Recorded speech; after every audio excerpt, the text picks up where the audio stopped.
Greetings and good evening from Hortonville High School, site of tonight's WIAA Division I Boys Basketball Regional Semifinal between the host Hortonville Polar Bears and the visiting Neenah Rockets. How you doing, everybody? This is Brett Christopherson with USA Today Network Wisconsin and the Post Crescent. Thank you for joining us for yet another Cellcom Varsity Game of the Week live stream at playoff time. Our first look at the boys' side. And this should be a pretty good matchup between these two FVA rivals, two teams with similar records and two teams that figure to probably play a pretty good game here tonight based on how the first two games went during the regular season. Joining me, as always, is Jim Rosandick. We call him Rosie. He's manning the high-definition cameras here at Hortonville High School. And no Ricardo Arguello tonight. He is off because he's been very busy. But hanging out with us, as always, we're back in the bullpen. We got the burly right-hander. He's back with us. It is Mike Sherry, Post Crescent and USA Today Network Wisconsin sports editor. Mike, thanks for joining us here on this Friday night. What else would you want to do on a Friday night, right? Not much, Brett. Regional semifinals, boys basketball, can't beat it. Just fantastic, right? This season has gone by fast. I can't believe it's sectional girls weekend and boys regional weekend already. This winter season flew by. Sure did. And, well, this is a good one, right? We have Hortonville 17-7 overall, the Rockets 15-9. Again, Hortonville with the season sweep as we look at the regular season. But this is playoff basketball, and it's something we know about the Rockets in particular. 3 straight trips to the state tournament, and somehow, some way, they always seem to find a way to get it done here in March. So, Mike, I'm expecting a good game. I think you are too. Two things we always know about the postseason. It's hard to beat a team 3 times in the same season, and we know Lee Rubbis is always going to have his Neenah Rockets ready to go in the postseason. So not going to be an easy game for Hortonville tonight to win 3 in a row this season against the Rockets. Well, I tell you what, both teams out on the floor. Clock is winding down. We're about 7 minutes, 15 seconds away from the presentation of the colors, the national anthem, and, of course, the starting fives. But, Mike, I'm going to read the Hortonville notes, and I'll pass the baton to you to read the Neenah notes. But I'll start with Hortonville. As I said, the Polar Bears 17-7, winners of 3 straight and 7 of their last 8, playing really good basketball here as we hit tournament time. They're coming off a 67-59 victory over Oshkosh West on February 27th. That was last week Thursday, so it's been a long breather, for both of these teams, because that was a Fox Valley Association regular season finale right here at Hortonville. So both squads come in very well rested.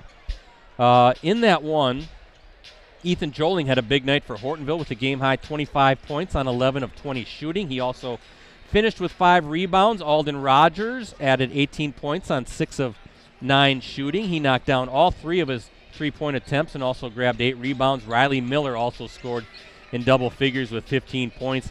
His stat line included 6 assists and 4 rebounds.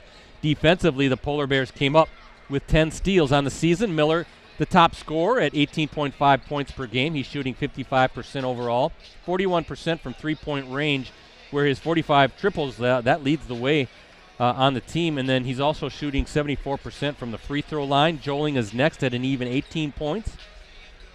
He's shooting 53% overall, 29% from beyond the arc, and 66% from the line.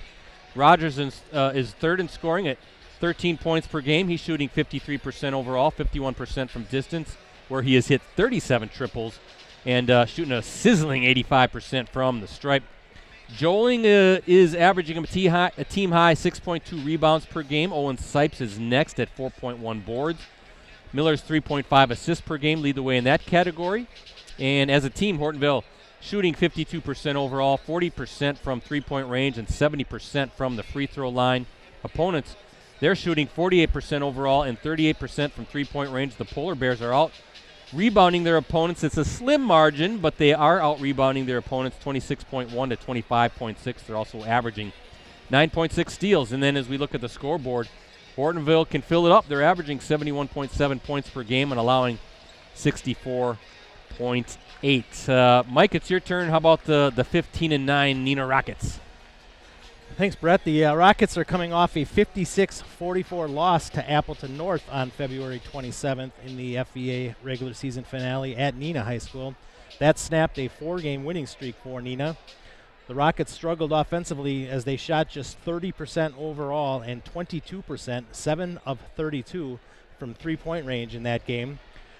Drew Dunning and Xavier Bazaris scored 9 points each to lead the Rockets. Dunning was 3 of 5 from the floor, while Bazaris was 3 of 8.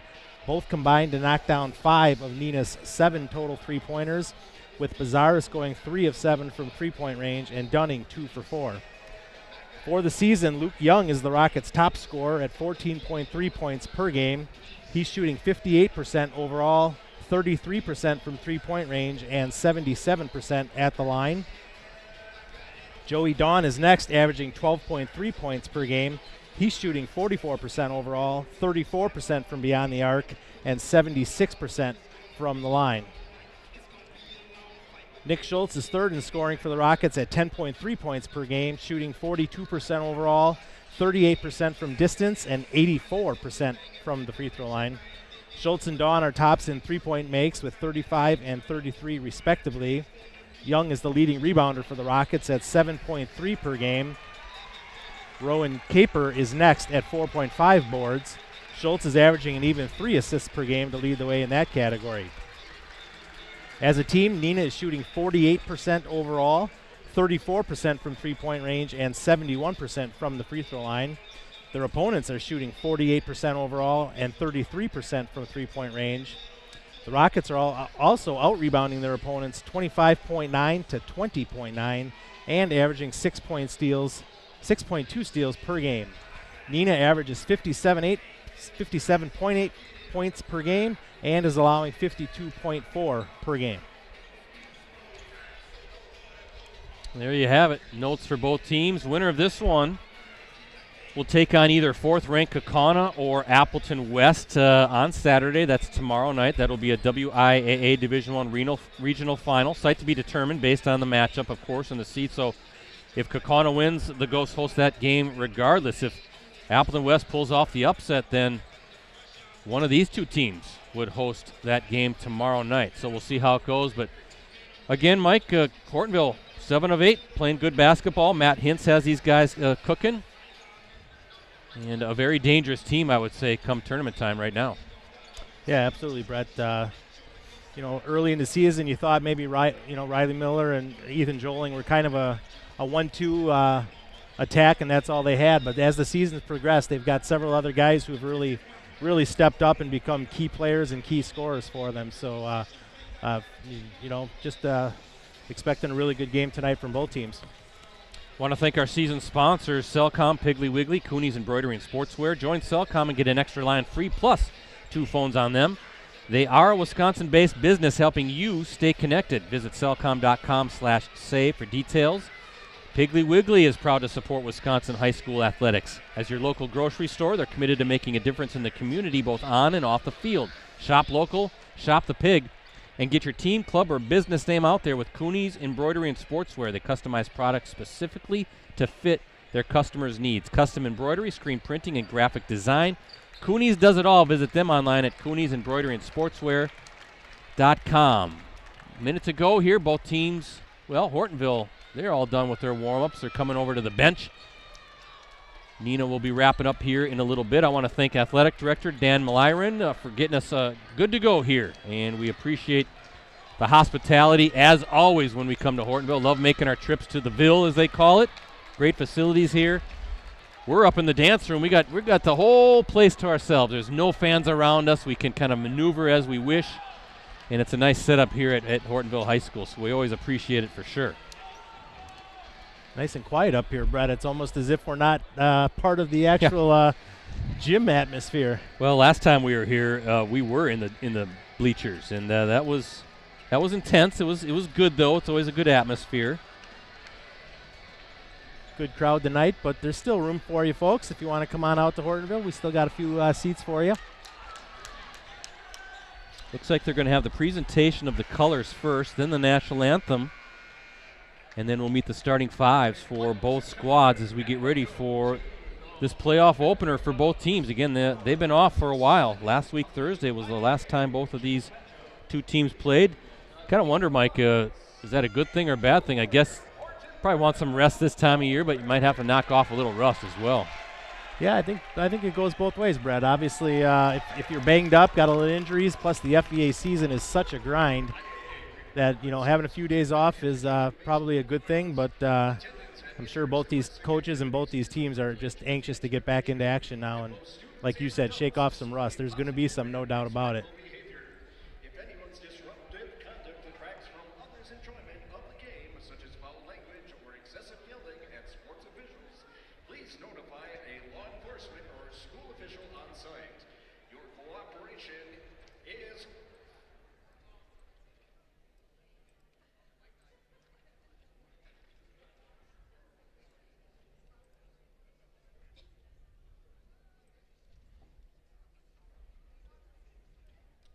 Ladies and gentlemen, please rise as the Hortonville American Legion and Post 55 and Auxiliary proudly present our nation's flag, a powerful symbol of the freedom fought for by so many heroes.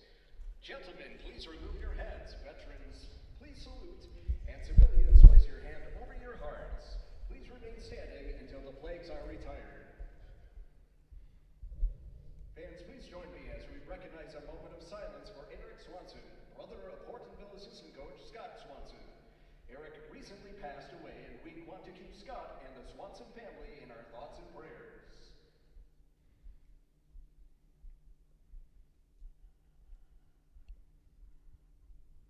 Thank you.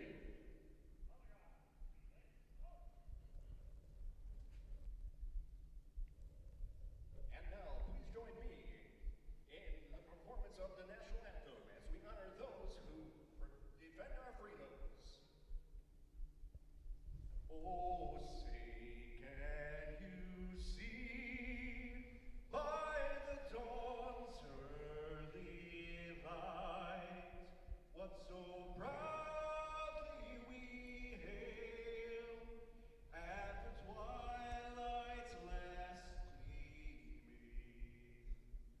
whose broad stripes and bright stars through the perilous fight o'er the ramparts we watched were so gallantly streaming,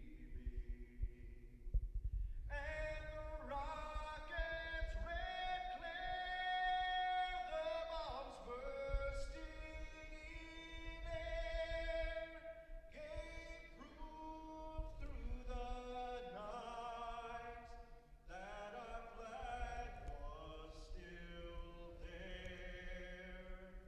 Oh, say does that star-spangled banner yet wave o'er the land of the free and the home of the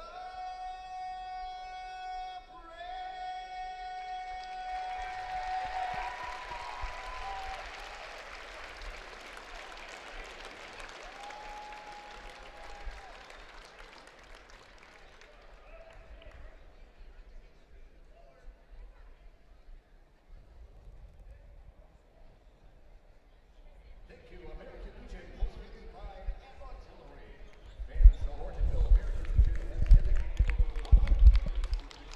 All right. We are just about ready to get underway in this WIAA Division I Boys Basketball Regional Semifinal game. Time to meet tonight's starting five for both squads.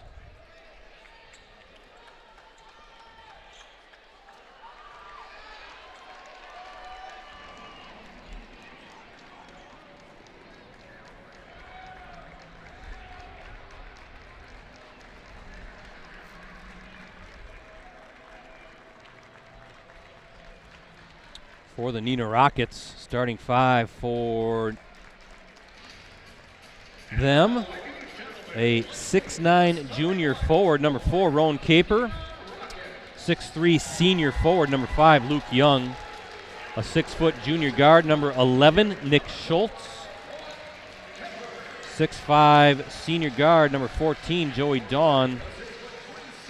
And a 6'3" senior forward, number 25, Benji Bell. That's Caper, Young, Schultz, Dawn, and Bell for Lee Rubbis's Neenah Rockets.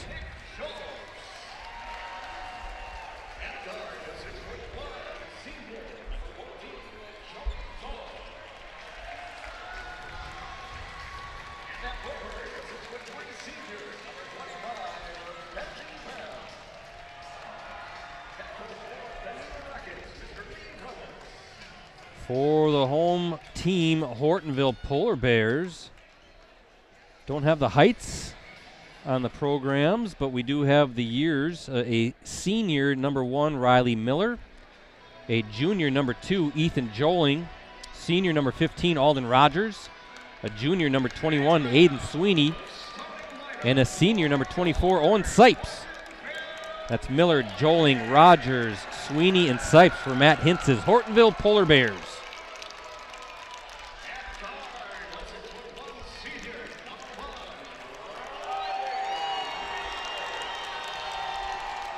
Brett, I remember years ago when they used to shut the lights off at some of these gyms to do the starting lineups. It would take 10 or 15 minutes for the lights to come back up and work. Now it's, thank God technology has improved things here. Yeah, you just flip a switch and everything pops right on. I know. I remember those days too. Yeah, you wouldn't dare shut them off. Hortonville swept the season series against Neenah, winning 61-49 on January 7th at Neenah, and then 61-57 right here at Hortonville on February 14th. Ethan Joling led the Polar Bears in that January 7th matchup. He had 24 points, 8 rebounds, while Riley Miller added 17 points, 5 rebounds, and 5 steals. Joey Dawn had 16 points for the Rockets. And Xavier Bazaris chipped in with 11 points. In the February 14th game, Miller paced Hortonville with 20 points, while Joling, he added 17 points. Nick Schultz led Neenah with 17 points, followed by Luke Young with 15 points and 6 rebounds. Dawn had 12 points, and Roan Caper, he had 10 points and 6 rebounds. Hortonville iced the game at the free throw line in that one, 11 of 12 at the stripe compared to 6 of 10 for Neenah. Loose ball, who's going to get it? Riley Miller picks it up, and we're underway. Closely guarded there by Bazaars. That should be a good matchup. Whoop. Almost lost the ball there, but bounced right into Ethan Joling's hands. Miller, tough shot, angle. Oh! Not sure what you can do about that. What a shot to start for the Polar Bears. Miller likes that backboard, Brett. Yeah, he does. You saw that in a game earlier this year against Kimberly. He wasn't afraid to take it to the basket, and he wasn't afraid to use the glass. Schultz from 3. Long on that one. Joling with the board. Boy, we've got a great crowd here at Hortonville High School. Great to see. Fun time of year. That time is a loose ball. Scrum for it. So, I thought the Rockets had it instead. Hortonville controls it, and we're going to get a foul on Neenah. Boy, kind of a frenetic pace here to start.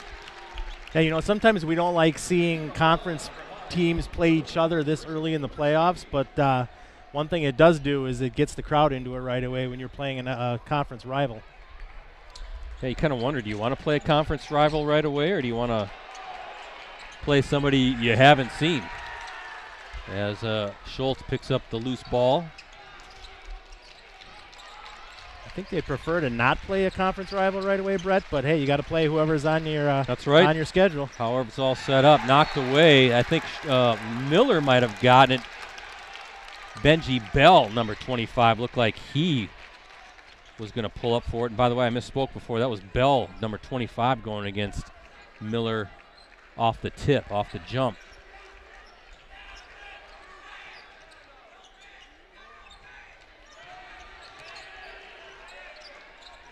Oh, some good moves, but really good defense, some good help defense. Dawn wanted to go up, but there was just no space. Rockets will reset. Dawn with it.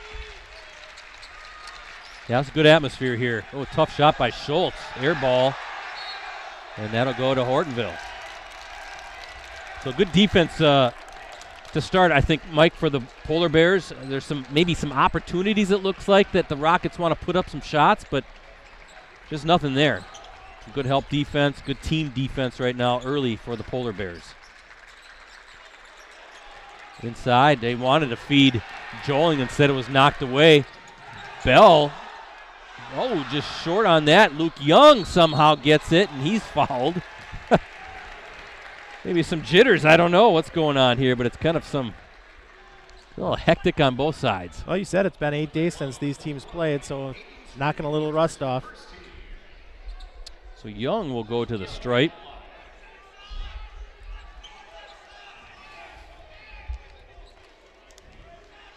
He's going to play college football at Minnesota Duluth. He's really had a nice season for the Rockets, Brett. Kind of started out slow, and worked his way from football shape, came back from a little banged up during the football season, and really kind of took off the last 6 weeks or so. Yeah, he was a first-team All-FBA selection at H-back, second-team All-Conference selection at inside linebacker. Minnesota Duluth getting a good football player. Aiden Sweeney picking up the offensive foul there, Brett. Yeah, Mike, and that's 2 on him right away. So he's going to have to take a seat on the bench. So 2 early fouls for one of your starters. See that Sweeney name. You got Ella Sweeney, the star of last night's Appleton East girls basketball game. Will Sweeney at Appleton North. I wonder if they're all related. That was quite the shot Ella put up last night to send the Patriots on. Yeah, 30-foot bank shot, three-pointer in overtime to beat Stevens Point. I think it was, 75-72, I want to say.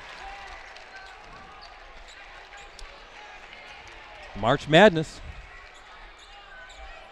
That's the beauty of this time of year, Brad. You don't know which team, which player is going to step up and do something magical like that, and we'll see who it is tonight on this court. Looks like they're going to get Bell.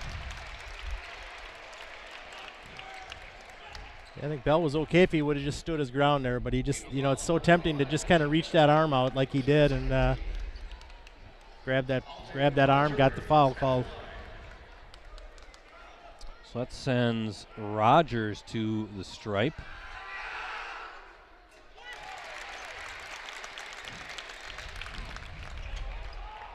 Rogers wearing the Carolina blue tennis shoes, not quite Hortonville colors, but makes them stand out there on the court a little bit. Yeah, even in the NBA, I notice that players, they don't care about matching the uniform, do they? They just want their flashy colors. Benji Bell's wearing purple sneakers there for the Rockets, so each their own. I remember back in the day when the players would have all matching sneakers, team colors, yeah, right. We're starting to sound kind of old, aren't we? For sure. Talking about gym lights that would take 10 minutes to fire up, and we're not that old where we remember players wearing the Chuck Taylors, though. That's right. It is interesting, though, to see all the different color shoes out on the court. You're right. Hasn't always been that way. Caper with a strong move. Good hands to grab that entry pass. He'll go to the line.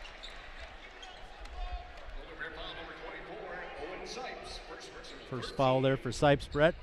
Like you said, really good take there by Caper to go to the basket strong. And he gets the friendly bounce there. So Caper in the scorebook now.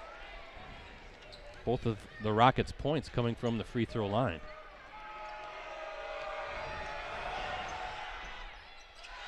So the Rockets 2 of 4 from the stripe so far. 4-2 is the lead for Hortonville as we look at our Cellcom and Piggly Wiggly scoreboard.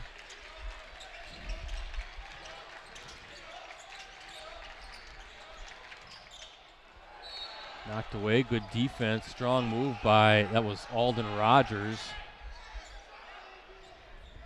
Like you said, Brett, just a little bit of rust, a little bit of nerves, a little bit of the fact that both these teams know each other so well and know exactly what they want to do. Joling, boy, double team, Caper and Young. What a tough shot. He just stayed with it. Good patience, didn't panic. And Joling now with his first bucket, 4-point lead for the Polar Bears.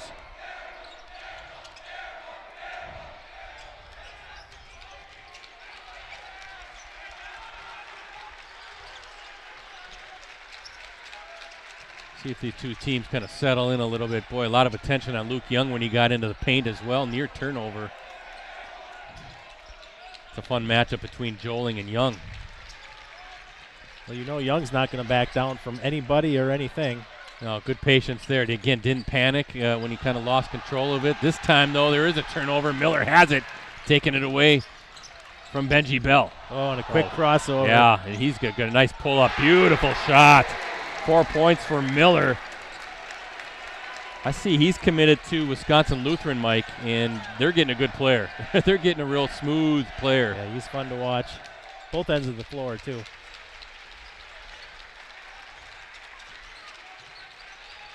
Schultz, he's got it. He can light it up. Trying to screen him open. No, beautiful bounce pass to Bell from Schultz. Nicely done by the Rockets. Kind of broke down, getting a little move to the rim off the bounce. Kind of made that defense work. Found the wide open Bell underneath. So nice awareness there, and easy bucket inside. Tough shot by Joling, goes down. With his length and his athleticism, Brett, there, if he can get he's going to get his shot off. It's just a matter of can he make them consistently enough, and he's off to a hot start tonight. Mike, a couple mid-range shots from the Polar Bears. The mid-range game is starting to come back a little bit. It's coming back. I just read an article that Giannis said Giannis has been doing the mid-range game more this year than he has in the past. If it's good for Giannis, it should be good for these high school kids. Yeah, what you always hear about basketball, we want threes and we want attempts or buckets by the rim, and they don't want that mid-range game. Is that the metrics saying that? A bucket's a bucket, Mike. I'd rather shoot 60% from the field than 35%. Yeah, right. You know, and a lot of times that mid-range game is open. Again, we sound old, Brett. Oh, knocked away. Nice play. Watch out. Put it down. Joling, he's going to go up. Oh, one-handed slam for Joling, who's got 6 points. Caper was trailing on defense there, Brett, and he just decided, nope, I'm not even gonna contest it. Good hesitation though by Young with the answer, and he'll go to the line for the 3-point play and a big bucket for the Rockets. Good, yeah, good answer from Luke Young there. Already 2-0. Some foul trouble here starting to creep in for the Polar Bears. That's 5 team fouls, 2 on Sipes and 2 on Sweeney. Coach Hintz for Hortonville is working the ref pretty good there, Brett. He's the ref from the far side of the court blew the whistle on that play, and I think Coach Hintz is wondering why the 2 officials closest to the play didn't blow their whistle. Definitely some contact there, though. Although I don't know how you tell if there's contact with Luke Young. He's so big and strong. Yeah, and again, offensive rebound, or rebound off the missed free throw, I should say, is Young working hard. Gets his own miss, and it's in. Wow. How about Luke Young? Attitude and effort. That was set up by Mason Fleece, though, with the rebound off the free throw miss. So Young with 5 points. Couple buckets by the Rockets. And now we're going to get a foul, looks like on 24, Xavier Bazaris.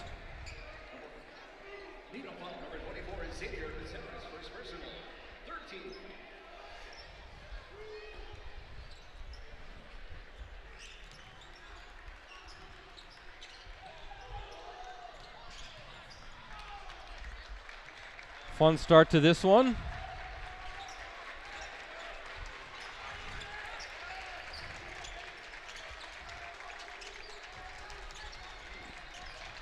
Oh, a little I don't know if there's some miscommunication there between number 10, Blake Idle, and Riley Miller. Yeah, I think Idle thought Miller was going to keep going to the basket there and try to backdoor him. Yep, try to backdoor him, and Miller just pulled up there. 12-8, Hortonville with the lead. Hortonville had an 8-point lead, couple buckets now by the Rockets. And it's a 4-point game as we look at our Cellcom Piggly Wiggly scoreboard. Regional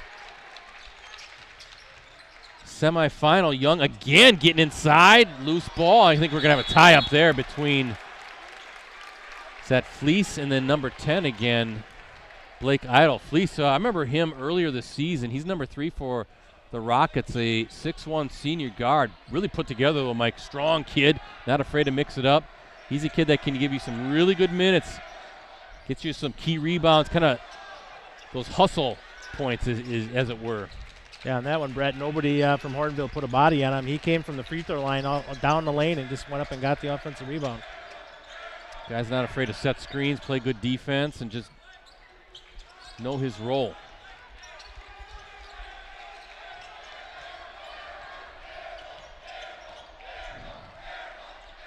Schultz inside, Caper, oh, nice little hook shot, bank for Caper, who's got 3. And it's down to a 2-point game. I like how he just put the shot up quick there, Brad. You know, he didn't bring the ball down to his waist. He caught it high and just put it up right away. Didn't wait for the defense, right? And how about using that glass? It's there for a reason. Yeah, right? That's why there's a square on the backboard. Supposed to aim for it. And we're going to get a foul on the Rockets.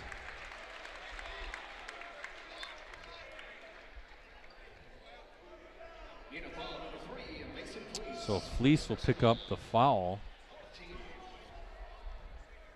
Neenah has advanced to the state tournament the past 3 seasons. The last time, of course, the Rockets did that. Remember a guy named Ron Einerson was the coach back in 1976 through 78. Those were the final 3 seasons of what was a stretch of 5 straight tourney bids under the legendary Einerson. Heck of a run. Neenah 4 times in the past 6 seasons at state under Lee Rubbis. Can they do it again? Starts tonight. We said it before. This is Lee's time of this season. He gets his boys playing well this time of year. Hortonville, by the way, still seeking its first state tourney trip.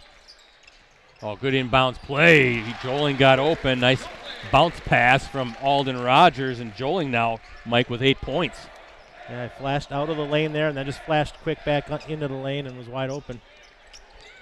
He comes into tonight's game. Oh, there you go.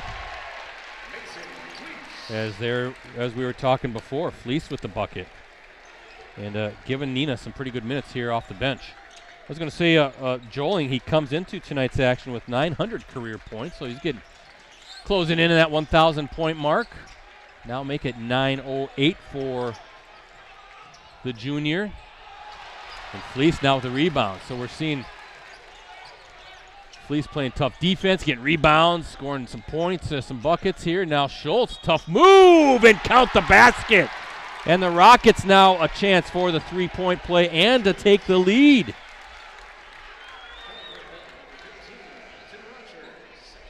Second foul on Rogers now, Brett. Like you said, Hortonville starting to have a little bit of foul concerns with still 9 minutes to go in the first half. Schultz, that's his first bucket.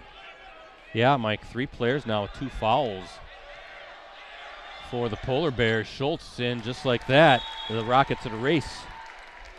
An 8-point deficit and are up by a point off that free throw by Schultz, who has 3. 5 players have scored already for the Rockets.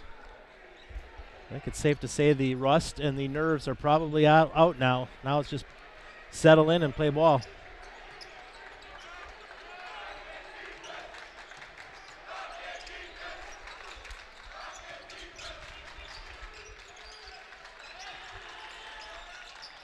Nice job by Caper on the closeout. Young, little fade, or Joling, I should say, with a little fade away.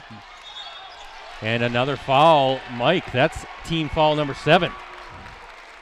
Free throws coming now for the Rockets. Max Chan picks up the foul. Chan, a junior, and 1-1 now coming up, and we still have 8:55 to play in this opening half.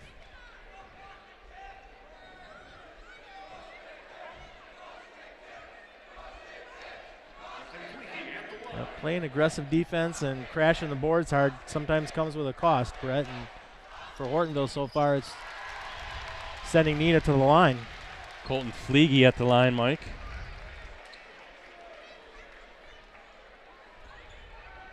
Said Neenah hasn't shot great from the line this season, 71% from the line. Made them both.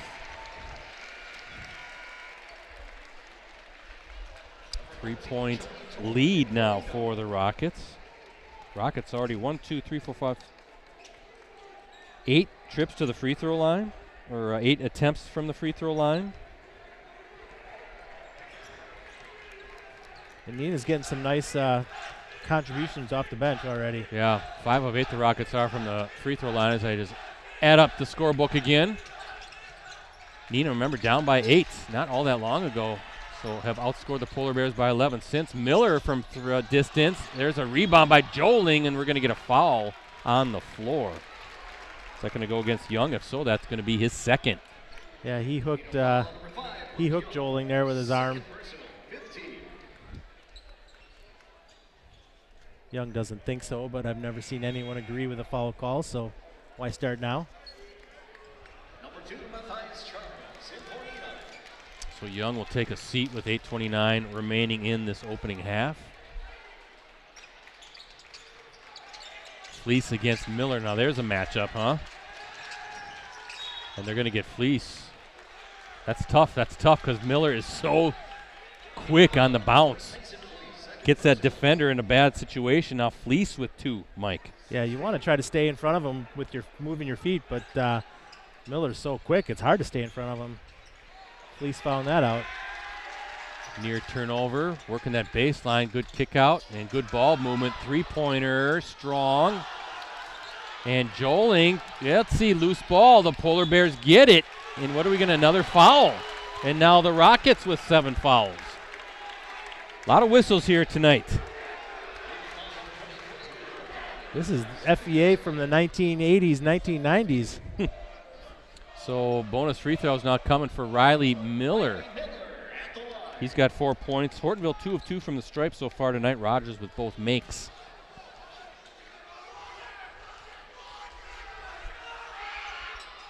And rims out. So both coaches going to have to navigate the foul situation here a little bit.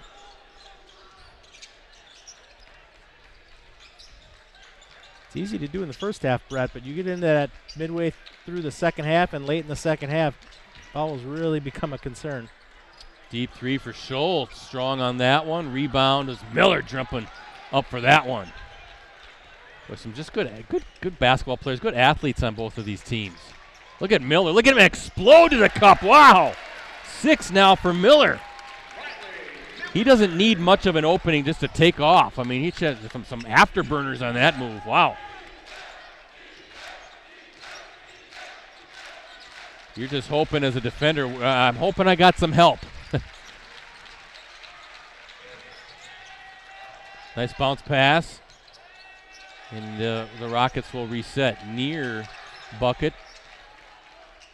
But not there. And Neenah showing some patience.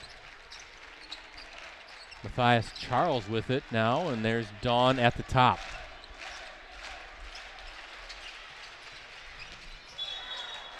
I think we'll get a kick.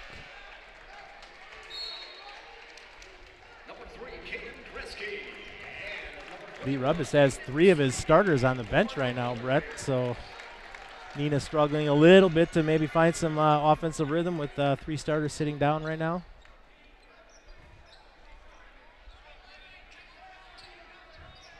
Bounce pass, and that's going to be out of bounds. Good job by number 3 for the Polar Bears. Caden Kresge, the senior, Mike, he read it. It was almost there on the inbounds, but he got his hands on it. Neenah ending up, I should say, fumbling it out of bounds. And with that, Caper checks back into the game quickly for the Rockets.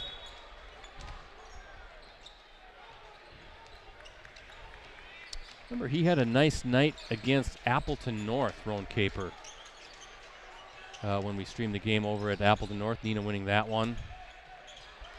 Yeah, I remember That's that going to one. be a 5-second call. Turnover, good defense. There's nothing there. Oh, no, they're going to call a timeout. 30-second timeout instead. I'm sorry.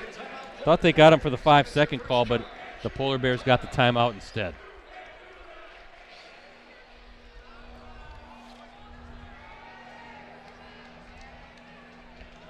See. Huddle there for the Rockets as they talk things over. There's a good look at Matt Hintz. 13th season already, Mike, here at Hortonville. Talked about him in previous streams. He used to be the head coach at his alma mater just down the road, New London. He was a standout then, led the Bulldogs to a couple state tourney appearances.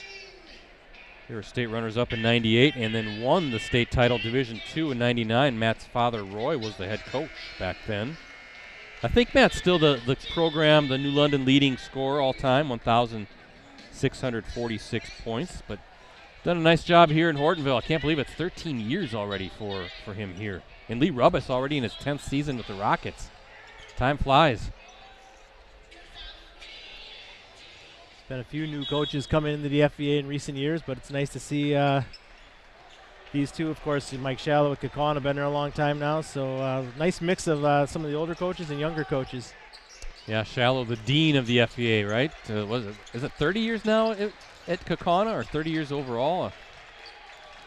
Been there a long time. He's got a good squad again. They're playing Appleton West tonight. The winner of that one plays the winner of this one tomorrow night in a regional final.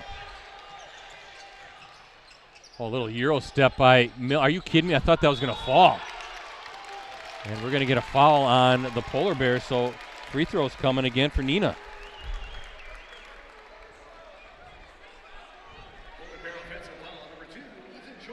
Oh, check that. Okay, no free throw. Calling offensive foul. Thought they were calling a foul on the rebound. Yeah, I think they are. They're fixing it right now. Yeah, they're correcting it, Brent.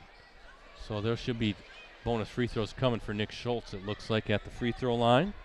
Nick Schultz at the line. I didn't see a whole lot from Joling there. Not too much contact, but refs blew the whistle anyway. Who was the foul on? Joling. So that his second?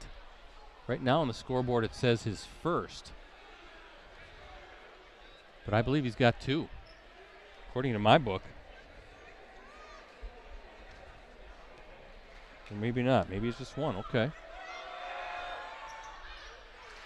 Schultz with the bucket, or I should say the free throw, as we kind of get our books in order here. Need a stats guy, Brett. Yeah. Not enough money in the budget for a stats guy. We do what we can. We do what we can.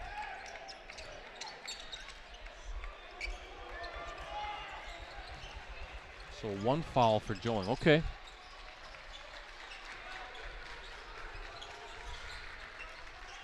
A lot of whistles in this one. Physical game, and we're going to get another. This time on the Rockets. And what are they saying on the floor? Or is that a two-shot foul?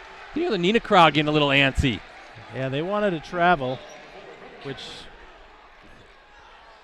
could have been, but the refs ruled that the contact and the foul came before the travel. So this sends number 21, Aiden Sweeney, to the line. Looking for his first points of the night. And hits the front end. Polar Bears 3 of 4 from the stripe so far. Been a little bit of a march to the free throw line here the last few minutes. Not a real good rhythm to this game, is there?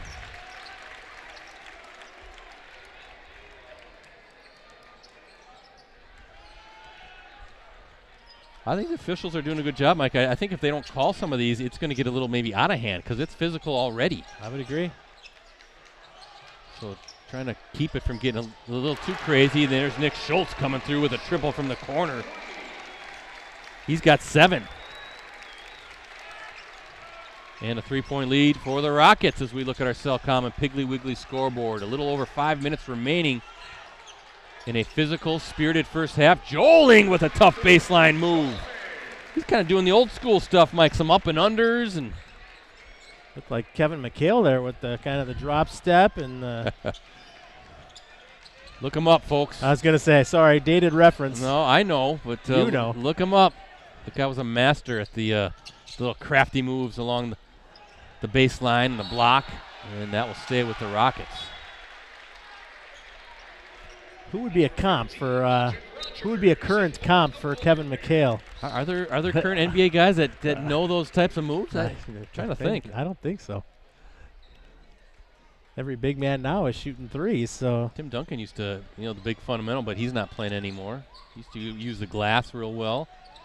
Oh, some physical contact there on the miss by Dawn, and now we're going to get are we going to get a tie-up?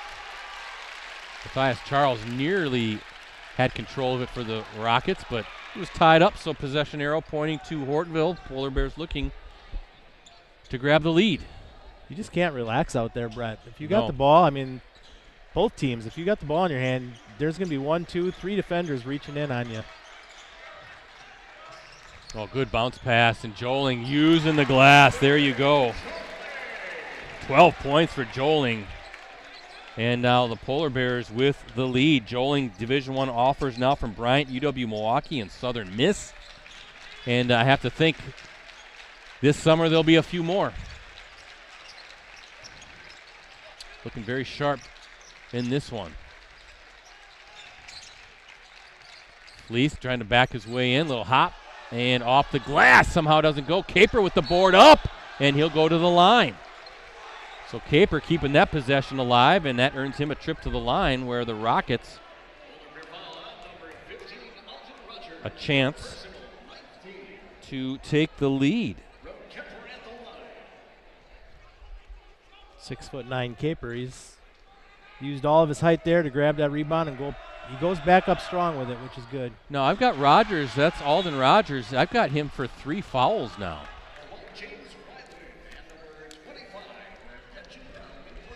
Yeah, that's what the scoreboard says too. So that's a big third foul on one of your starters. 4 minutes left in the half, Brett. Unlikely we see him for the rest of the first half. There's no way, right? Caper 1 of 2. So Caper, Roan has 4. And we're all tied up. 22 apiece. And even 4 minutes to play in this regional semifinal.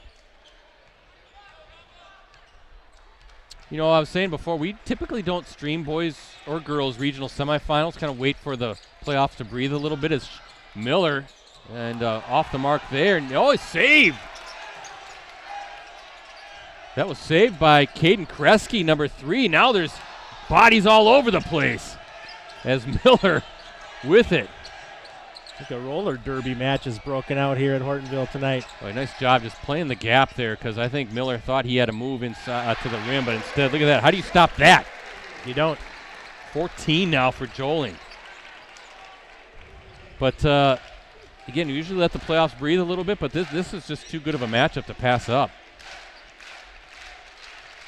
Won't be doing a boys regional final tomorrow night. Instead, we're going to be checking out a girls sectional final down at Hartford as third-ranked Kimberly takes on top-ranked Pewaukee. That should be a good matchup. That'll be the second time we'll have streamed that contest. We streamed it when Pewaukee and Kimberly met on February 1st in a great girls game. I think the rankings were flip-flopped at that time. Kimberly was 1. I thought Pewaukee was 3. Of course, Pewaukee handed Kimberly its only loss of the year in that game. Bell with a tough finish, and we're all tied up again. But, yeah, that's going to be a fun one. Live coverage from Hartford. Start at 2:45 p.m. And, oh, how about that coming in? The putback by Joling, who's having a monster first half. Dawn with a tough move, stays with it, and we're going to get a tie-up. That'll be Neenah basketball. Wow. Joling with 16 points. But yeah, top-ranked Pewaukee, third-ranked Kimberly. Kimberly's only loss was to Pewaukee back on February 1st, so looking forward to that. Again, we'll go live at 2:45 p.m. down in Hartford. Me and Rosie will be there for sure. Maybe you'll come with us, Mike. We'll see what you think. Ricardo will be down at Team Wrestling down in Madison. How about that shot off the glass? Bell now with 6. Watching Kekana probably go for its 5th consecutive state title in team wrestling. Boy, What a dynasty, huh? And WIAA Fremont a favorite to win the D3 title. Yeah, some good as stuff well. there. Oh, good feed from Miller to Kresge. Wow, nice pass. Kresge's first bucket. Back and forth we go in this regional semifinal. 1:40 to play, clock running. See Lee Rubbis barking some instructions out there.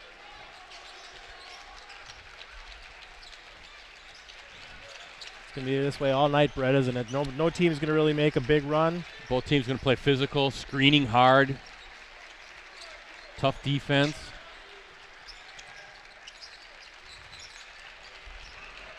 Minute 15. Three-pointer. Bazaris rims out. That looked like it was going to fall. Good look for the sophomore, Xavier Bazaris. And Miller is like somehow, I don't know how he gets through that traffic. Wondering if the Rockets want to try to milk this clock here and play for one final shot in the half. Yeah, 50 seconds is a long time to to milk it. But it is a lot. Also wonder if Coach Rubbis would want to call a timeout. Maybe. Oh, no, instead they're going to launch a three and knocks it down. Joey Dawn. Dawn said, nope, I got this. Yeah, I should have learned my lesson from so many of these streams. I always say, maybe they'll take a final shot here, work the clock, and usually when I say that's when somebody just fires up a three. That time it was Dawn, and now the Rockets with the lead is Miller. I have to think the Polar Bears want to hold for one final shot as we're near the 15-second mark in this first half. Down to 10, Joling with it. Little pull-up from the elbow, no good. Rebound, Bazaris. Schultz, he's going to let it fly, I think, from the wing. And it's off the mark. Wow, what a crazy end to this half. And a time for everybody to catch their breaths. Saw some fouls. Some frenetic play, as I said, some spirited play, and I think both teams need a breather here. So do we. Yeah, we do too. 29-28, Rockets in the lead. Well, it is halftime here at Hortonville High School, and this is a WIAA Division I Boys Basketball Regional Final as we look at our Cellcom Piggly Wiggly scoreboard. Rockets on top, 29-28 at the half. We'll talk more about tonight's game and everything we have coming up digitally at USA Today Network Wisconsin after these messages. At Cellcom, we live, work, and play right here in Wisconsin. That's why we use our wireless technology to help protect this place we call home. That's technology with a heartbeat. Promote your business, unite your team, or just get your name out there with help from the professionals at Cooney's Embroidery and Sportswear. Family owned and operated for over 20 years, we have the skills and experience to customize your apparel and spread the word about your business or organization. We can put your logo, name, or anything else you want on any article of clothing. From embroidery and screen printing to graphic design and heat press services, we've got you covered. Call today.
Welcome back to Hortonville High School. Again, halftime here in this WIAA Division I Boys Basketball Regional semifinal game.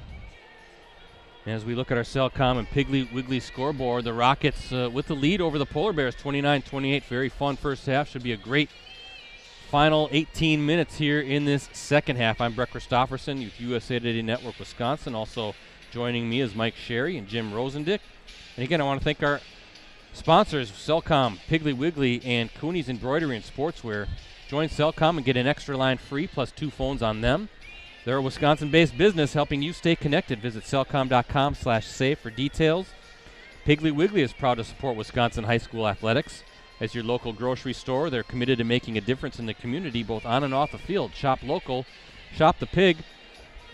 In Cooney's, they have the skills and experience to customize your apparel and spread the word about your organization. Visit them online at Cooney's Embroidery and Sportswear.com. Mike, what do you think about those first 18 minutes?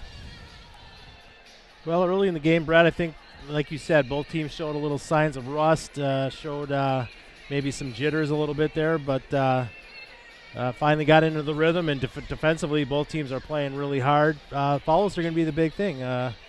Hortonville's in a lot of foul trouble right now, and we'll see how the first few minutes of the second half goes.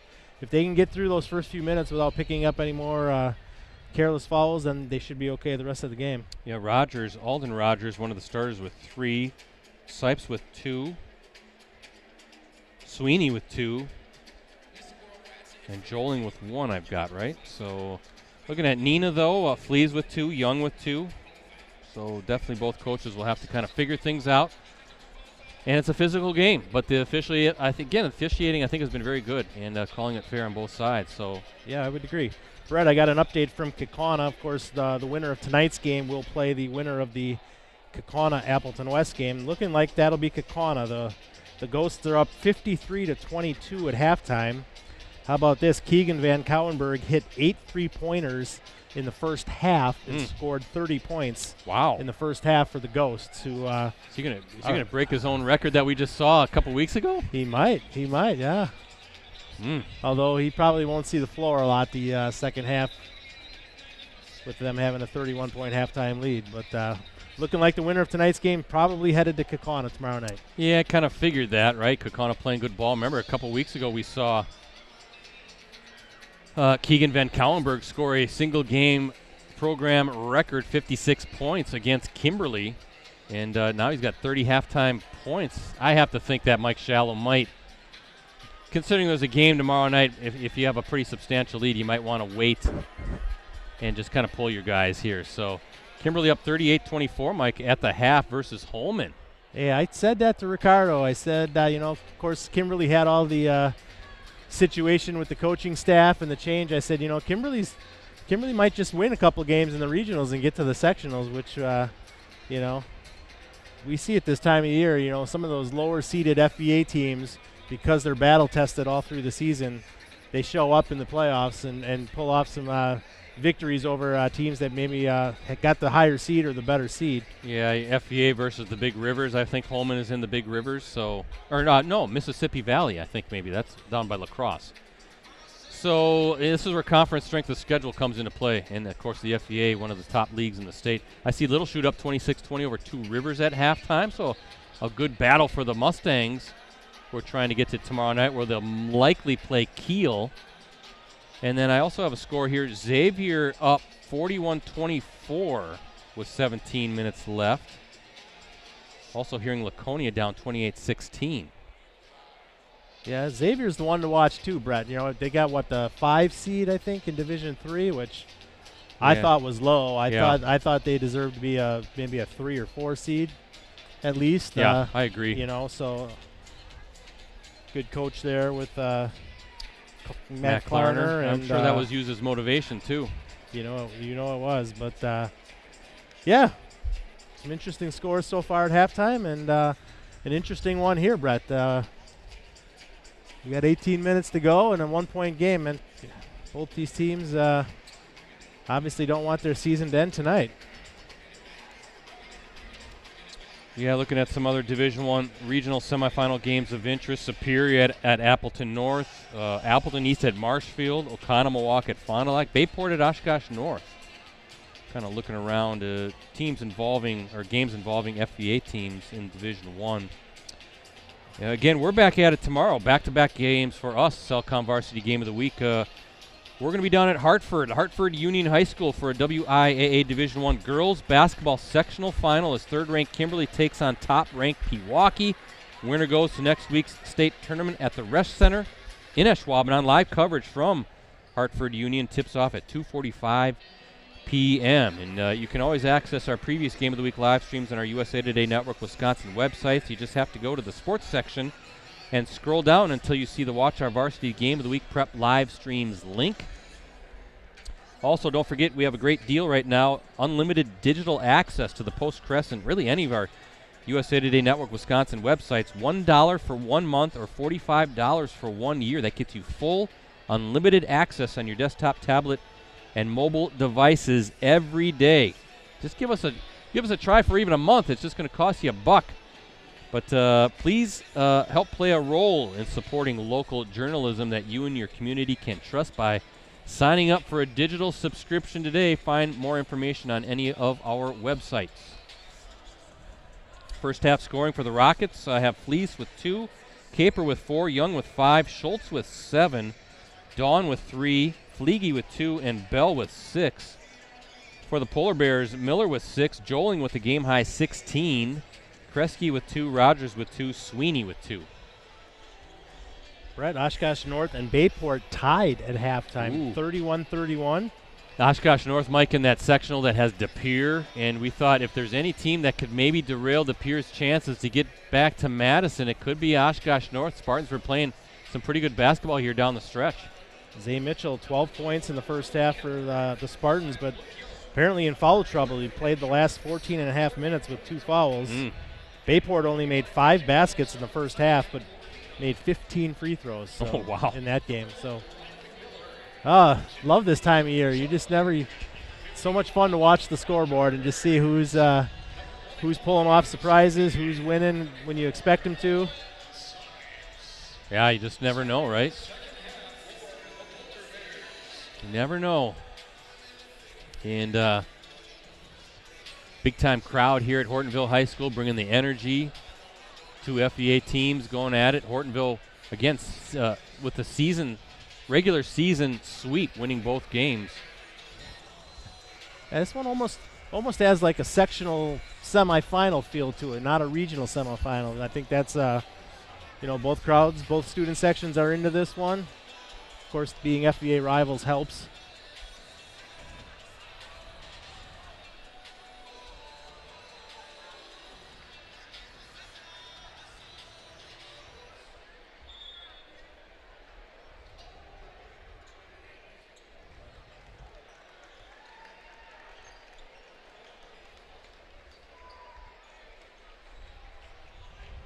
All right, second half about to begin.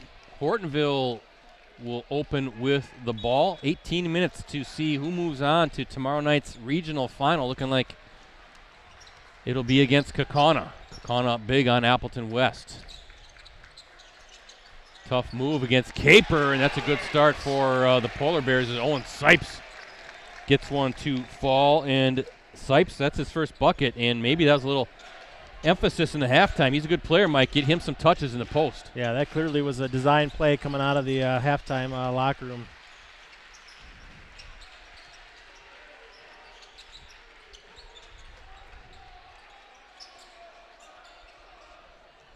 Nick Schultz directing traffic. Rockets' first possession here in the second half, and trying to play a little high-low, but Sipes was there on the backside. Intercept the high pass.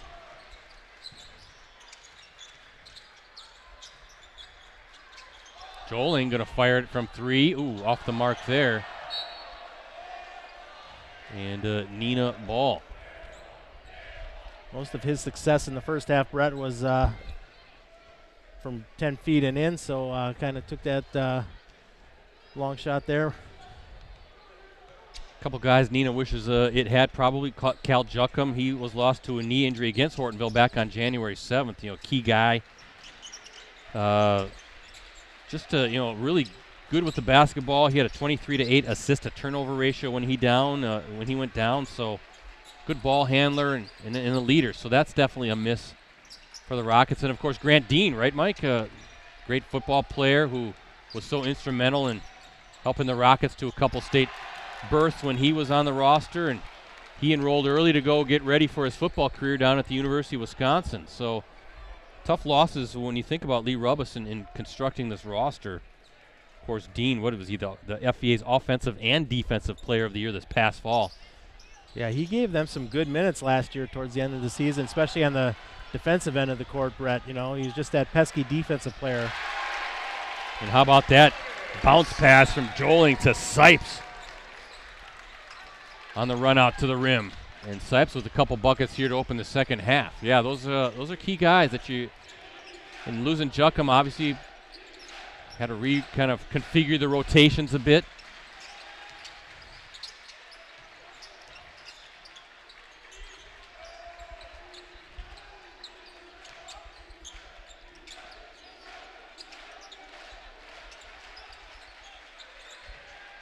Neenah standing around a little bit, Brett, not getting quite as much movement here on offense. I think that Coach Rubis would want. Hortonville's not having to work too hard on defense right now. I don't know if Neenah's trying to set something up. Seemed almost like a little confused right now, trying to figure out what exactly they want to do. Now Caper is trying to flash in the post there as he's working against Sipes. That's a good matchup. And almost knocked away. Caper has it. Now he's going to try it again. Yeah, I think that's what they're trying to get is Caper, you know, down low, but they just can't get him open. Ooh, tough. Wow, what a move. Beautiful spin move by Benji Bell, who's got 8 using the glass. Quick on the pivot. 3 from the corner, rims out. Rebound, though, that's Joling working hard, and he's offensive foul on Joling. Wow, okay. And the Hortonville fans not happy. I don't know, Brett. What do you think about that one? I think he might have, hooked him. Yeah, that's what they're calling, right? The hook. Yeah, I mean, I think he did, but I also think he was kind of being tripped and going to the floor before he hooked. I always say the officials are a much better position than me. I agree. Glad I don't have to make those calls. Yeah. No, they're doing a good job tonight. It's a tough game to call. Again, I think they're doing a good job of keeping the peace, not letting it get out of hand. As tough move, and I think that's going to be Joling's third. Back-to-back fouls now on Joling. And now what do you do if you're Matt Hintz? Do you take Joling out with 14:29 to play and make sure he doesn't pick up a fourth? No sign of that happening yet, Brett. And Young with a miss. So Matt Hintz going to trust his standout junior, but definitely Mike takes a little bit of the aggressiveness away defensively. And Young splits the pair. Young now with 6, and we're tied up again. Yeah, I mean, not just defensively, Brett, either. Now he's got to be a little more careful when he takes the ball to the basket on the offensive end, too. Yeah, good point. Especially because he's gotten, I think, 2 of those fouls have been offensive fouls. Yeah, was his opening one an offensive foul? You could be right. I'm trying to remember back now. But you just got to be careful, especially because he does like to kind of use that off arm to hook the defender on the offensive end. And you got Young defending him, and that's a good physical play. Oh, wow, nice little reverse finish there by number 15, Alden Rogers, exploding. And that'll stay with the Rockets.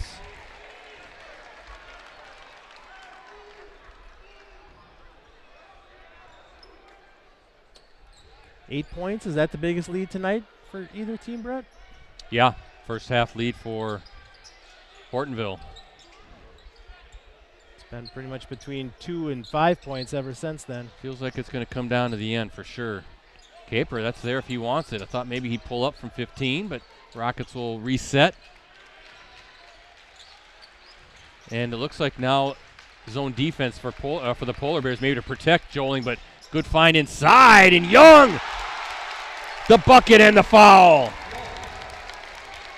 And a chance to take the lead on this free throw for Young.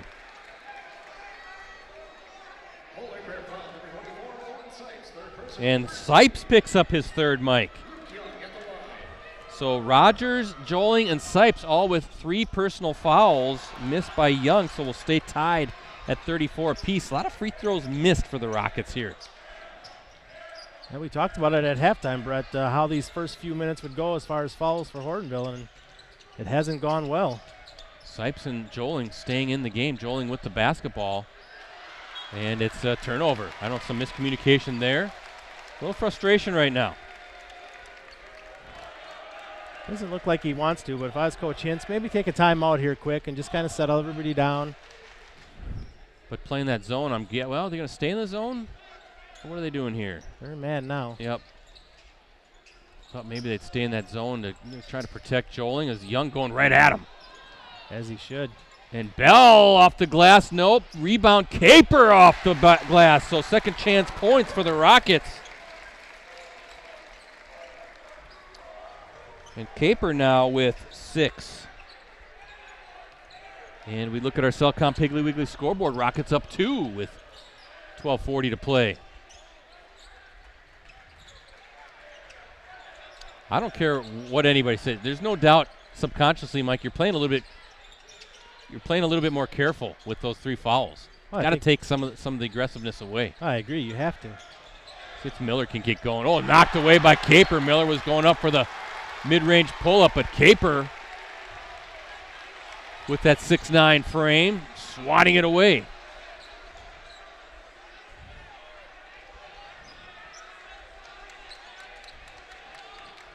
I'm guessing Miller hasn't had that happen too often, Brett, just because he's so quick. He can always find open space on the court.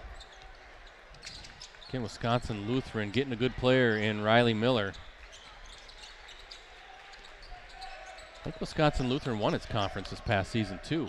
Knocked away. Nope. A foul on the Rockets. That could be a 2-shot foul. Miller going into the stripe.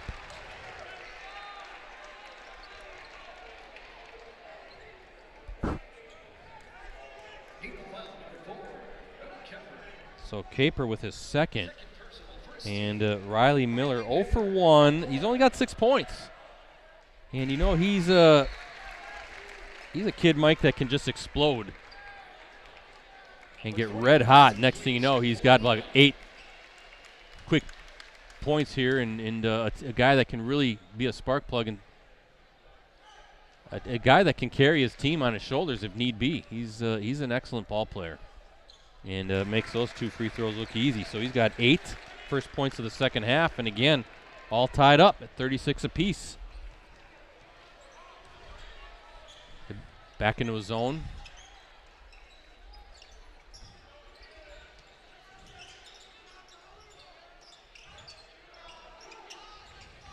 See how the Rockets want to handle this. As Fleece now working his way, and he stepped out of bounds on that baseline. As we said earlier, Brett, Hortonville won both matchups during the regular season, scored 61 points both of those games. Not sure either team's going to get to 61 tonight. Yeah, nobody's really lit it up from 3, have they? Nobody's really, I don't think that's the Rockets game. Rockets will slow it down a little bit. Kind of play to the strengths of your personnel.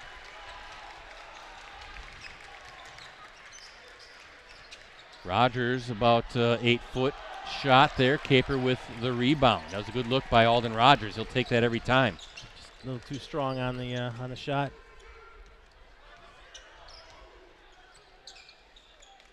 If they try to work that high post, maybe short. Well, let's see what they want to do here. Young got it. Nice job. Just flashes, finds the soft spot there, and Young, he's got 10, 5 points each half.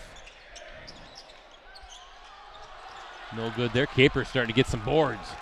And Rockets right now, Mike, doing a good job of limiting Hortonville to 1 shot, not letting Hortonville get second chance opportunities. Hortonville back in his zone here, Brett. I guess if you're Neenah, you might as well just let him sit in that zone for a little bit. There's a 3 from the corner for Dawn. Oh, it's down. And wondering if Hortonville's going to want to call a timeout here. as Dawn buries a triple. His second, he's got 6 points, both from three-point range. In a 6-point lead, or 5-point lead, check that, for the Rockets, and now a travel call against Hortonville.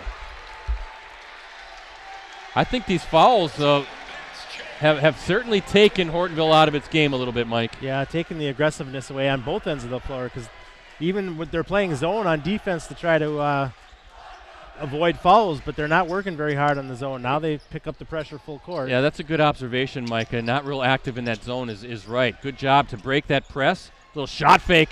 Young block, though, by Sipes.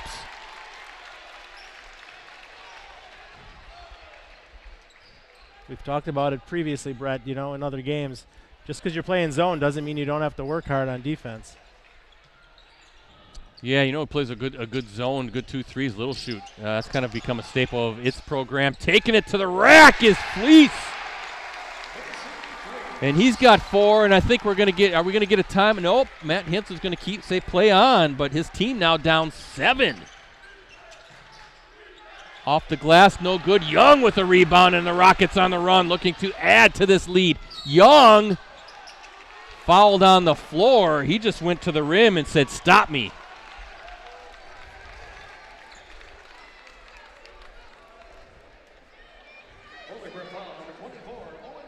And Mike, that's Sipes' 4th personal foul. One of your bigs is going to have to sit down, isn't he? Or he's going to play with those 4 fouls. For now, anyway, looks like Kresge's at the table getting ready to come in. Oh, what a rebound by Fleece. Stepped out of bounds, traveled, but boy, did he go up there and grab it. Yeah, I think you got to tape Sipes out with 4 fouls, still 9-11 to play in this half. Joling still has 3, right? Correct. Okay. But one of your bigs now, Sipes, coming out with those 4 fouls. Yeah, you said it, Brett. The foul problems have taken away all of the aggressiveness from Hortonville, and Neenah's capitalized on it this second half.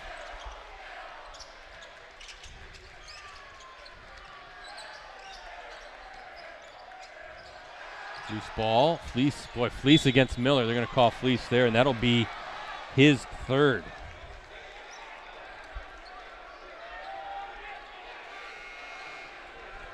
Not to take anything away from Neenah, though, Brad. We don't want to just blame. No. Don't want to just blame it on the foul situation for Hortonville. I mean, Neenah has really picked up its defensive intensity this half. And as I said before, doing a good job crashing the glass and really limiting Hortonville to one opportunity on the offensive end. Oh, deep 3 for Miller. Got it. Big bucket for Miller. That's his first triple. What do you do as a defender there? You can't play up on him because he'll just blow right past you. We know he's a good shooter, Brett, but he hadn't really been shooting it great tonight, so Neenah gave it to him that time. Hortonville now back in a man defense. And a timeout for Lee Rubbis. He's got all 5 to use. There's going to be a 30-second timeout. It's a good timeout to kind of wonder if he wants to set something up with this 30-second timeout. See Lee Rubbis there, Mike. I was just going to say, what a job since the 18-19 season. 148-42, Rubbis has led the Rockets. So that's a 779 winning percentage, 97-29 in the FVA. That's a 770 winning percentage. A pair of FVA titles, a WIAA Division I state title, of course. 4 tournament trips, including appearances the past 3 seasons. Of course, what was it 3 seasons ago Neenah won the state title now, 29-1 record? Yes. First title for the Rockets since that Class A state title in 1978. Done a whale of a job. Lee Rubbis, 10th season as the Rockets coach, 188-74 with Neenah. Closing in on 300 career coaching victories. I have him at 291 right now.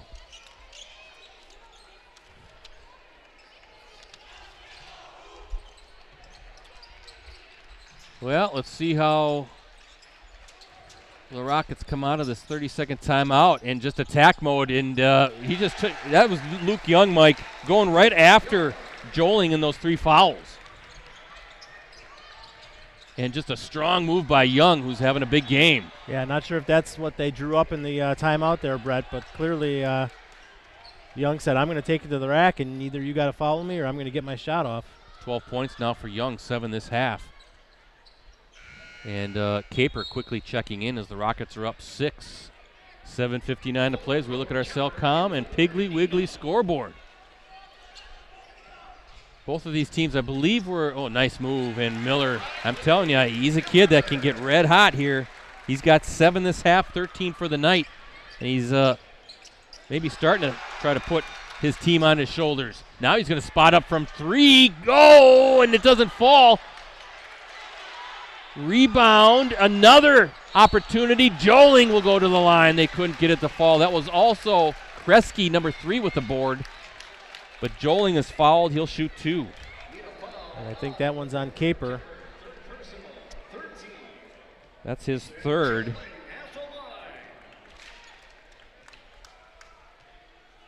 Brett, that was all set up by the quick hands of Miller there, knocking that ball away. You look at Joling, Mike, 16 first half points, has yet to score this half. Please takes a seat. Some good, hard minutes for the 6'1 senior for Neenah. Joling got the second one to fall now with 17. And it's a one-possession game here at Hortonville. Great battle in this regional semifinal matchup. I was going to say, I think they both finished 11-7 in the FVA. Knocked away. Oh, Caper. I thought it was knocked away. I don't know if that was a pass to Caper or he just picked up a loose ball, but yeah, he gets the bucket. He picked up the loose ball, Brad. It was knocked away, and it just happened to bounce right into his hands. And there, Young with the rebound after the ball hung on the rim. Somehow that doesn't fall. So the Rockets trying to build on this 5-point lead.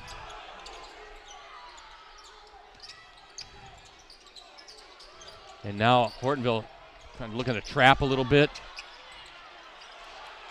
Neenah doing a good job. Oh, Young somehow finds Matthias Charles with a bucket. Boy, it was kind of a hot potato there with that basketball for a while. Hortonville trying to do everything it could to trap the ball, but Neenah gets out of that mess. And, whoa, Miller with the bucket. How did he finish that? I don't know, Brett. The spin he put on that ball to get up over the rim and into the basket was incredible. That is crazy how that one went down. And now you're seeing kind of Riley Miller showcasing all of his skills right now, Mike. He's going to have to, Brett. 6:39 to go, and they're down 5. He's got 15-9 this half. Make it 10 this half and 16. And this is when you see these seniors on the court. They don't want this to be their last game. Nope. Miller trying to keep his team in this one. That was a big 3-point play. Let's see how the Rockets answer. Young, who's had a big game, bounce past to Caper. Nope. He's doubled on that baseline, but gets rid of it. Now Young going hard, up, and good defense there by Kresge, number 3. I thought Young was going to have a little chippy there, but Kresge playing tough defense. And what do we have here? We're going to get a travel. And hopefully Rogers is okay. Alden Rogers took a pretty tough spill there, but it looks like he's all right. And Mike, with the 6:09 to play in a 4-point game, if it hasn't been intense enough yet, it's really going to start dialing up here. Coach Rubbis, if we can get a camera on him, he is all over the officials right now, wondering why Young was not going to the free throw line on that last possession. He got beat up pretty good. So again, some pressure defense by the Polar Bears, trying to get that time, or they get that turnover. Oh, there you go. Whoa, good catch and a nice pass by Charles. Caper up, and it's in. Caper, Mike, doing a good job of just keeping that ball high. And a good pass by Charles and a good catch, upreach catch by Caper. Oh, loose ball. What do we have here? Looks like a fall on Neenah. I think it's going to go against Schultz. I didn't see anything there, Brett. I didn't. Like you said, the ref's got a better angle than we do. I thought it was just more of a kick of the ball there than an actual foul.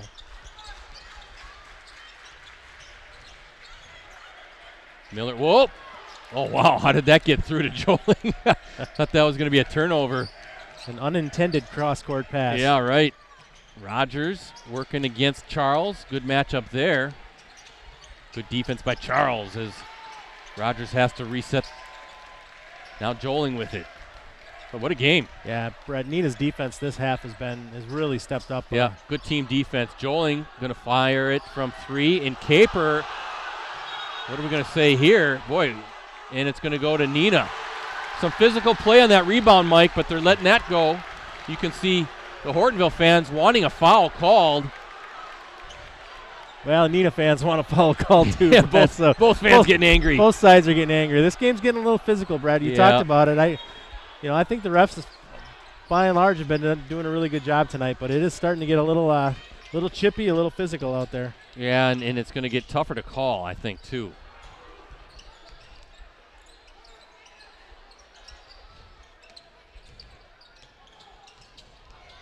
Schultz, nearly knocked away. I was going to say a turnover.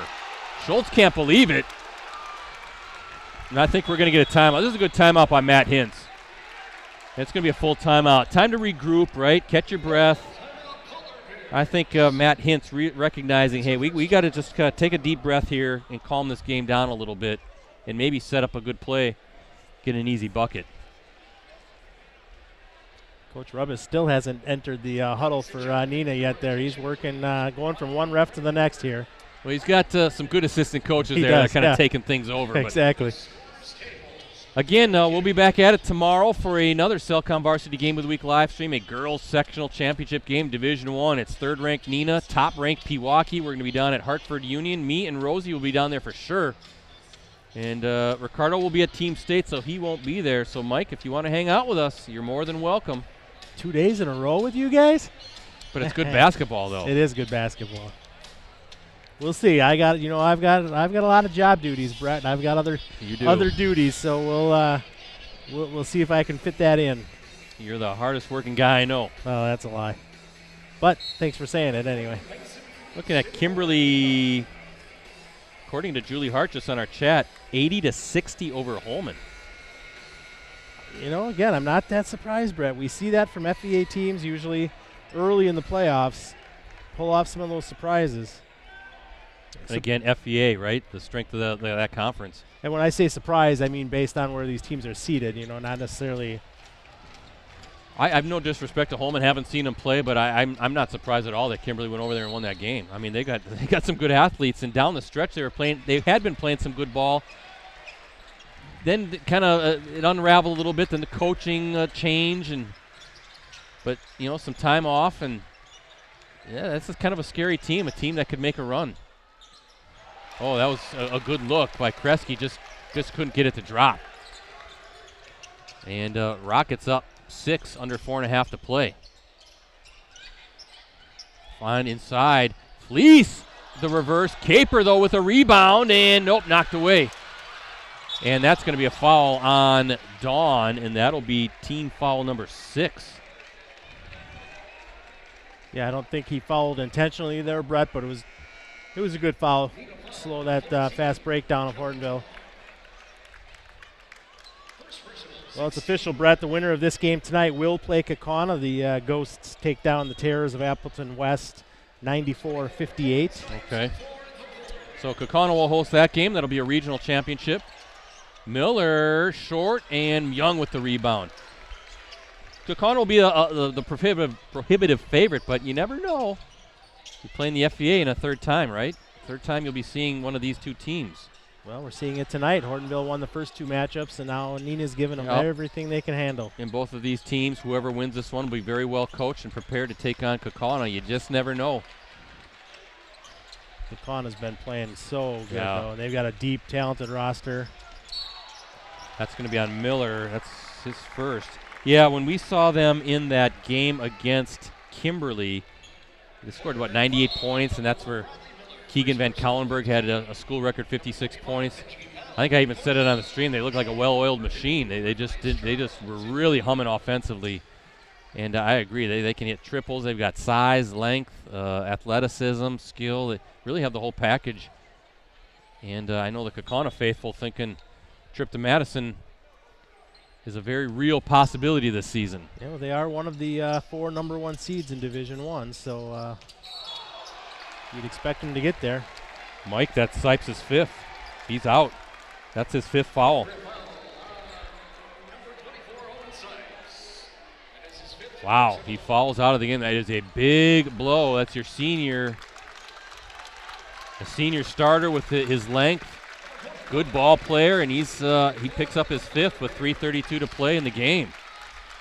Yeah, you hope for that young man that this isn't his last game and has to leave early because of the foul situation. But yeah, that's too bad. You feel for him.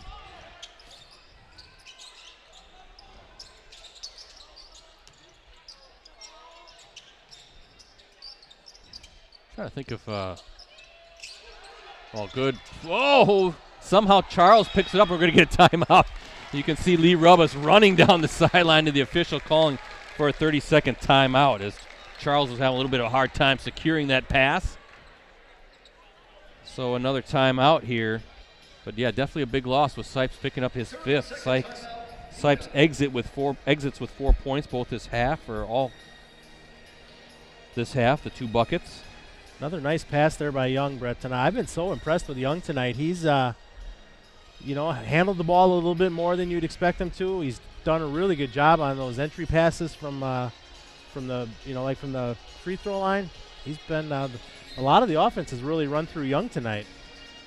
Yeah, I've been real strong, physical. I mean, looking at Joling, Mike, 16 first half points.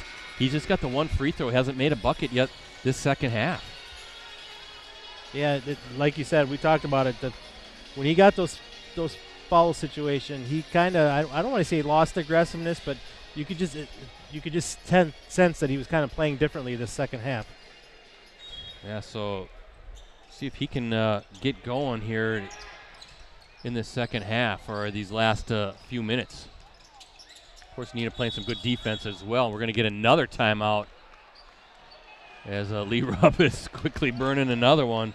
And that's going to have to be a full. I think he's used up both of his 30s. He's using them fast and furious now, isn't he? Yeah, he's got them. I see Little Chute beat 2 Rivers, 54-48. So Mustangs moving on to tomorrow's regional final. I'm guessing that'll be at Kiel. That's a team that can make a little bit of a run as well in D3. The D3 around here is very good. I mean, obviously Freedom is the standout team with Donovan Davis, Drew Kortz, but Kiel can make a run, Little Chute, Xavier.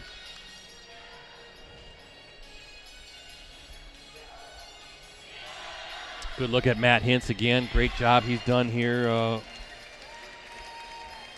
But let's see if Hortonville can get a stop and get Joling and Miller, kind of let those guys maybe carry the way and get you back in this. I mean, they're in this, I should say, only down 6, 2 possessions, but keep you within striking distance and a chance to win the game at the end.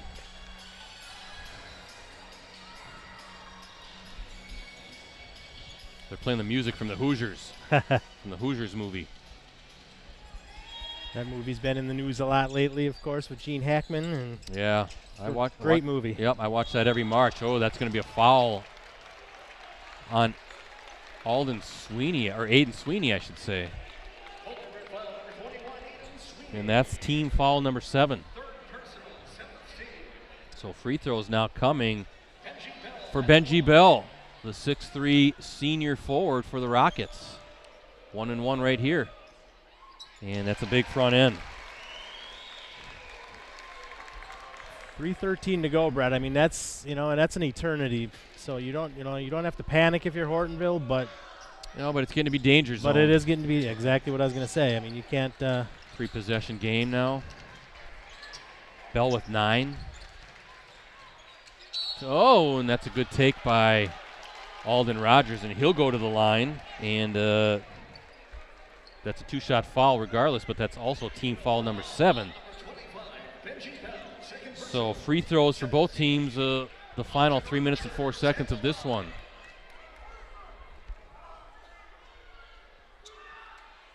And Rogers hits the first, so he's got 5. I think some hearts are racing among the fans in front of us, both sides. This is one and done time now. My heart's racing, and I'm not and I'm not sitting in either cheering section. So Get a little nervous, right, watching these big games, and who's going to pull it out? There's that full court. You just want both teams to play well and.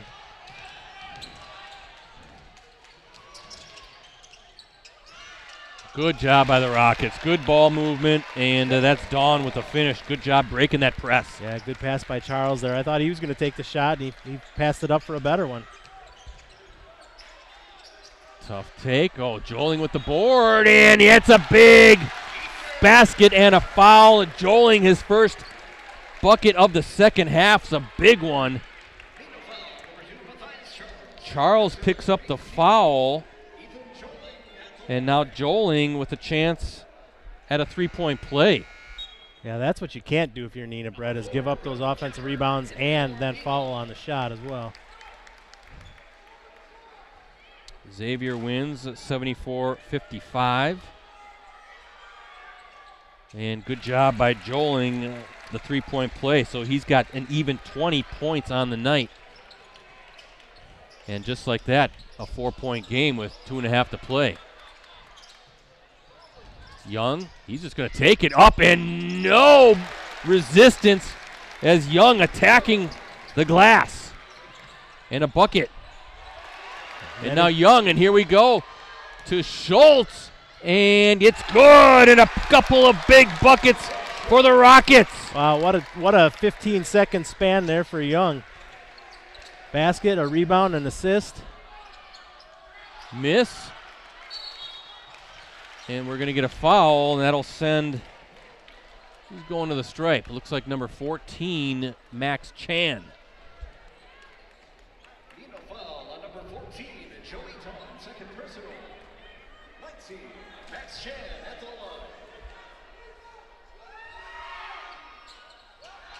Ooh, big miss. Young, bounce pass. Oh, my goodness. Bell with the finish. Mike, Young's kind of taken over. He has. Wow. I think Neenah thinks he's going to keep pulling the ball out, and he's like, no, you're going to let me go to the basket. Caper with it. Now Young going again. He's going not against Miller. He's not slowing down. He's not slowing down at all. Foul. He was attacking the rim. And I think the Rockets are starting to sense they might be moving on as Young will go to the line shooting a pair.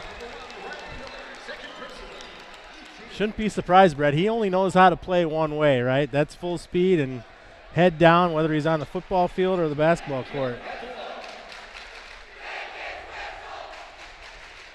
He's got 14 points, Mike. 9 this half. 2 of 6, though, from the free throw line. These are big, and misses. That's a 2-shot foul, yeah. But a 10-point lead, though, for the Rockets. Brett, Appleton North, a winner over Superior, 66-42. Okay.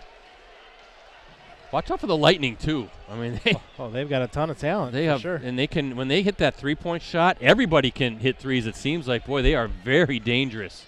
No surprise, De Pere, a big winner over Manitowoc Lincoln. 2 big misses there. Joling, nope. Caper now with it, and he's fouled by Joling. Getting that loose ball, Mike. And a trip to the free throw line now for Caper. And Miller just got called for a technical foul, Brett. Miller just did. Okay, Yeah. I was looking down at my scorebook. He was right in the face of the referee, and don't know what he said, but the ref let him have a few words, and then That could be the difference teed right him there. up. I mean, that could very well put this one away with 1:31 to go. So Caper will shoot the technical free throws.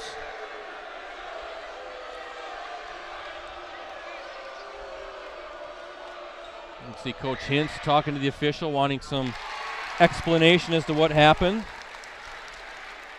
And Rockets in complete command now, up 11 with 1:31. Caper with his second, and that rims out. And I believe Caper, Schultz. Does he get 2 shots on this one, or is this, it must be, that's a double bonus, right?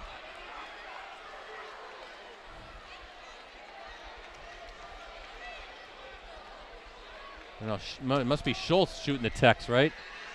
because I thought Caper was the one who was fouled. Right. So Schultz now hits the first of his, not the first of his 2 free throws to fall. And Schultz calmly hits the second. He's got 10.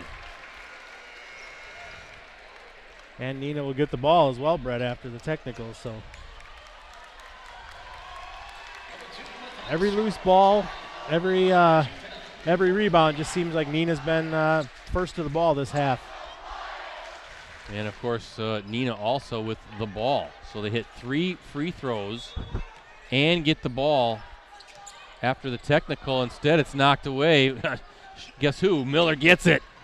He's not going to give up, and he gets it to fall, and we're going to get it. Are we going to get a timeout? I think we will for Hortonville. Boy, how about Miller?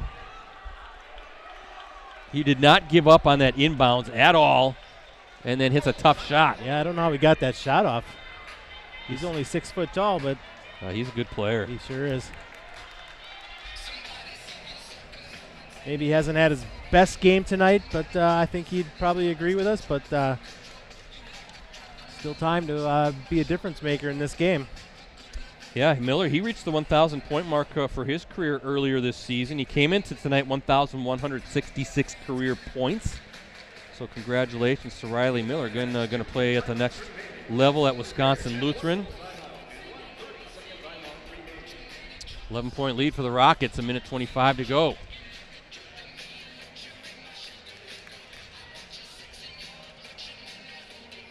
Kind of that sequence, though, Mike, right, with kind of Luke Young sort of taking over. Feel like that was kind of the difference in how the second half ended up playing out, along with the foul trouble, of course, earlier in the half for the Polar Bears. Yeah. Keep in mind, too, Owen Sipes, he fouled out a few minutes ago. Yeah, with over 3 minutes to go in the game, he fouled out. Yeah, Luke Young has just done everything tonight, Brett. He's done it on the defensive end, scoring, passing, handling the ball, taking it to the basket. Rebounds, yeah. There's a trap in the corner, and we're going to get a quick foul. Looks like Benji Bell will go to the line. Double bonus.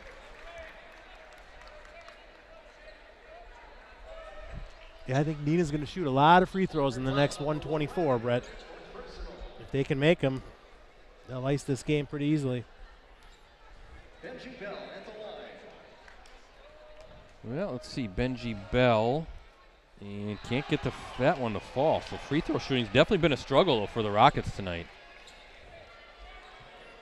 We missed quite a few.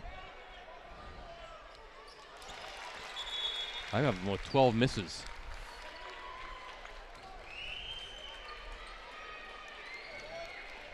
Bell hits that one. So looking at Bell's night, 2, 4, 5, 6. He's got 12. Benji Bell playing well, and it can fleece with some tough minutes off the bench. And that'll send Miller to the line as Schultz. And that'll be the 10th foul, so double bonus as well. Although that was, I think, a shooting foul anyway. Right.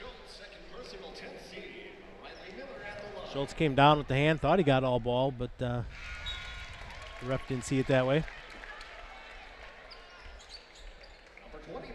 19 points for Miller, 13 this half. And an even 20. That was all Joling in the first half, and it's been all Miller in the second half for the Polar Bears. Yeah, you knew Miller was going to get going. And there's another. Caper up, blocked by Joling, 1:10 to go. Look at that move. Hortonville not done yet. Miller's going to take it. Oh, for sure, a little shot fake there. Got it. And look at it. Here come the Polar Bears. Miller getting hot. 7-point game. But it's under a minute to play. And looks like a timeout for the Rockets.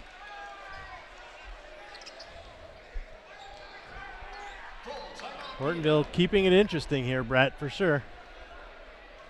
Still a 3-possession game, but look at Riley Miller. That's his second 3-pointer of the game, both this half. 17 points this half. Kind of said it, right? You had a feeling earlier this half he was going to kind of take over or certainly put the team on his shoulders with those foul troubles with his other teammates experiencing. That's exactly what he's done. 23 points for Miller now tonight. Yeah, and he's kind of had to. Like you said, Joling has kind of been cooled off this half. Sipes fouled out early, so Mueller's really been, he's had to take over on the offensive end, and last few minutes his shots have been falling. Well, if you're a Rockets fan, this is going to be a long 52 seconds to try to get to tomorrow night's regional final game against Kaukauna.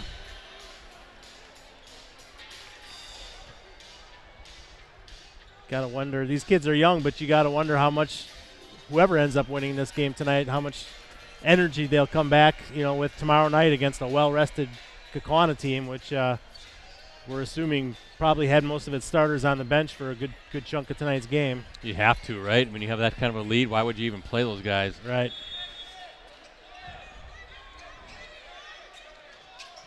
Oh, boy. Oh, boy.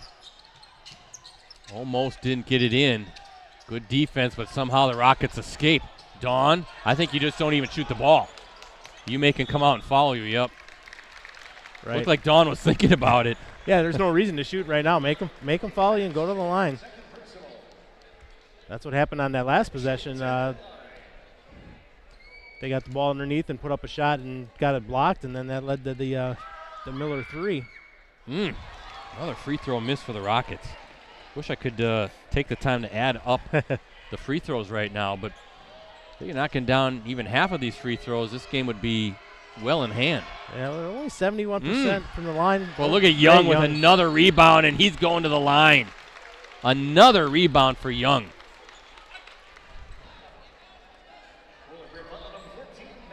Well, that's big, Brett. If Hortonville grabs that rebound, comes down and scores, things get real interesting. Yeah, now Young. And gets that one to fall.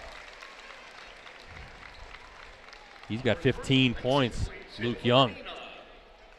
And that was a huge rebound off the miss.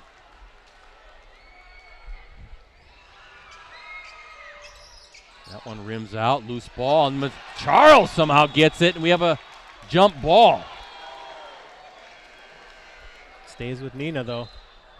Number 4, Will Kemper in for Neenah.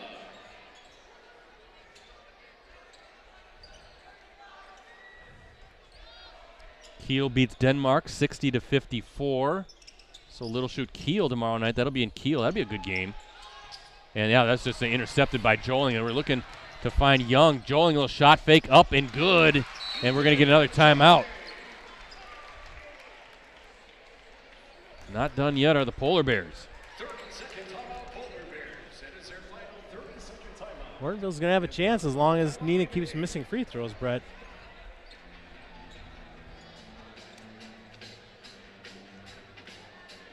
Fans, we would like to thank the USA Today Network and 95.3 and 1570 The Score for broadcasting tonight's game. Thanks to the PA announcer for just giving us a little shout out for tonight's live stream here tonight. Yeah, we appreciate that. Nice for them to give us these accommodations and welcome us every time we want to come out and do a game, or you guys want to come out and do a game. I'm just pinch hitting tonight. But you're part of the stream team. Well, we're lucky. We got a bunch of athletic directors, not only here in the Appleton area, but throughout the region. And even I'll go out to central Wisconsin, too. We'll do some. And they're more than accommodating, welcome. They want us here, so we always appreciate working with the ADs and the IT staffs. That's critical to what we what we want to do as well. We need to be able to connect. That's what we got Rosie for. Well, Rosie couldn't do it without IT staffs, right, Rosie? We need the district IT folks to help us out, and they always come through. That's true. And Schultz with a big make there. Yeah, he's the one Neenah wants at the line right now, Brett. He's shooting 84% from the line this season, so keep the ball in his hands. He's got 12. Those are two big free throws right there for Nick Schultz. Yeah, his night at the line. 6 of 9 from the line for Nick Schultz tonight. Bounce pass. Up and in, and I think we're going to get a final timeout. by the Polar Bears. That'll be their final. It'll be a full timeout. Again, be sure to join us. Forgot to update the scoreboard here. The Cellcom Piggly Wiggly scoreboard. Now it's 67-61. Rockets with the lead. Be sure to join us tomorrow afternoon. Cellcom Varsity Game of the Week. This time we're going to stream a girls' sectional championship game. Third-ranked Kimberly, top-ranked Pewaukee. Maybe the game of the day. Maybe the game of the entire night in the state of Wisconsin, boys or girls. We're going to be at Hartford Union. Live coverage tips off at 2:45 p.m. Tip time is 3 o'clock. And looking forward to seeing the rematch. We streamed that game at Kimberly when it was back in February 1st. Pewaukee winning that one, handing the Papermakers their lone loss. A lot of people thinking and saying that should be the state championship game. It's a shame that they're meeting in the sectional final, right? Well, how about yesterday at Kimberly and Hartford? Hartford 4th ranked, Kimberly 3rd ranked, meeting in a sectional semifinal that Kimberly won. I think it was 56-55. Right, on a late basket by Kate McGinnis. Tough shot. And then McKenna Christian, who had a great game for Hartford, missed a three-pointer there at the buzzer that could have won it for Hartford. So yeah, she's going to the University of Minnesota, one of the state's top seniors.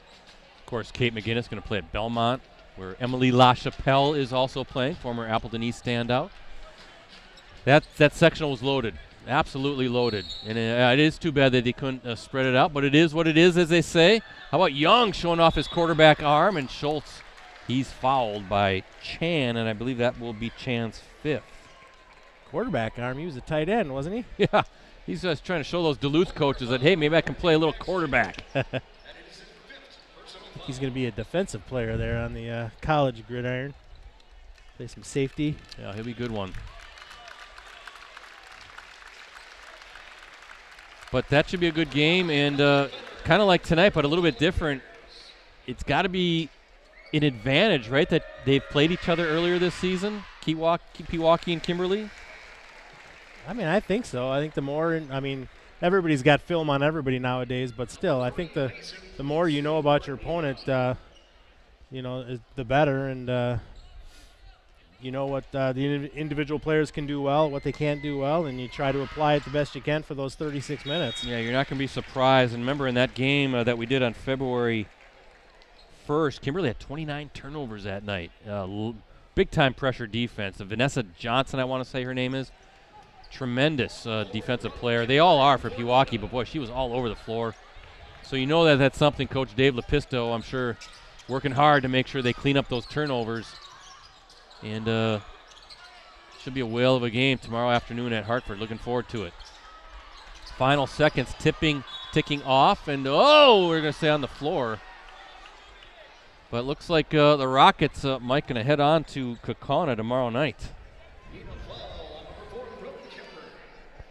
For another game where they'll be playing its team for the third time this season. Yeah. If you're looking ahead, the Rockets, they beat Kaukauna, right? The first matchup this year, Brett, I believe, and then lost the second matchup. Yeah, I can't remember how that one went down. I think they beat Kaukauna 66-56 in December, and then Kaukauna won 78-50 in the second meeting. Yeah, you feel bad. You see Riley Miller coming off the floor, final time. Emotions, obviously. Tough time of year, right? One team is celebrating and moving on. The other team calling it a season. What a career for Riley Miller. Outstanding player. And again, Wisconsin Lutheran getting a heck of a ball player.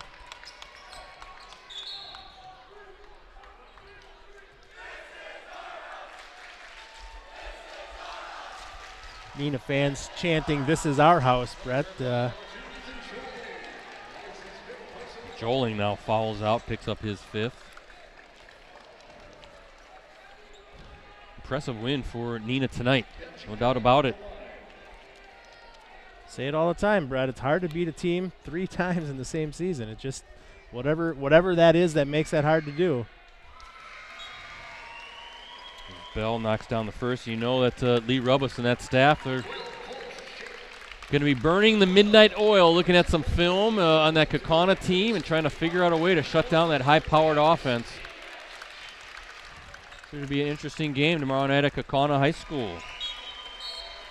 I think you drive back from Hartford tomorrow quick and set up shop.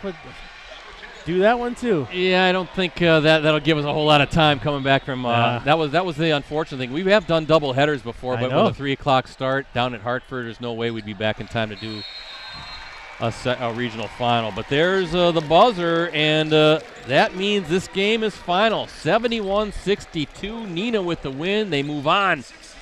They're going to play Kaukauna tomorrow night in a regional championship game. Congratulations to the Rockets.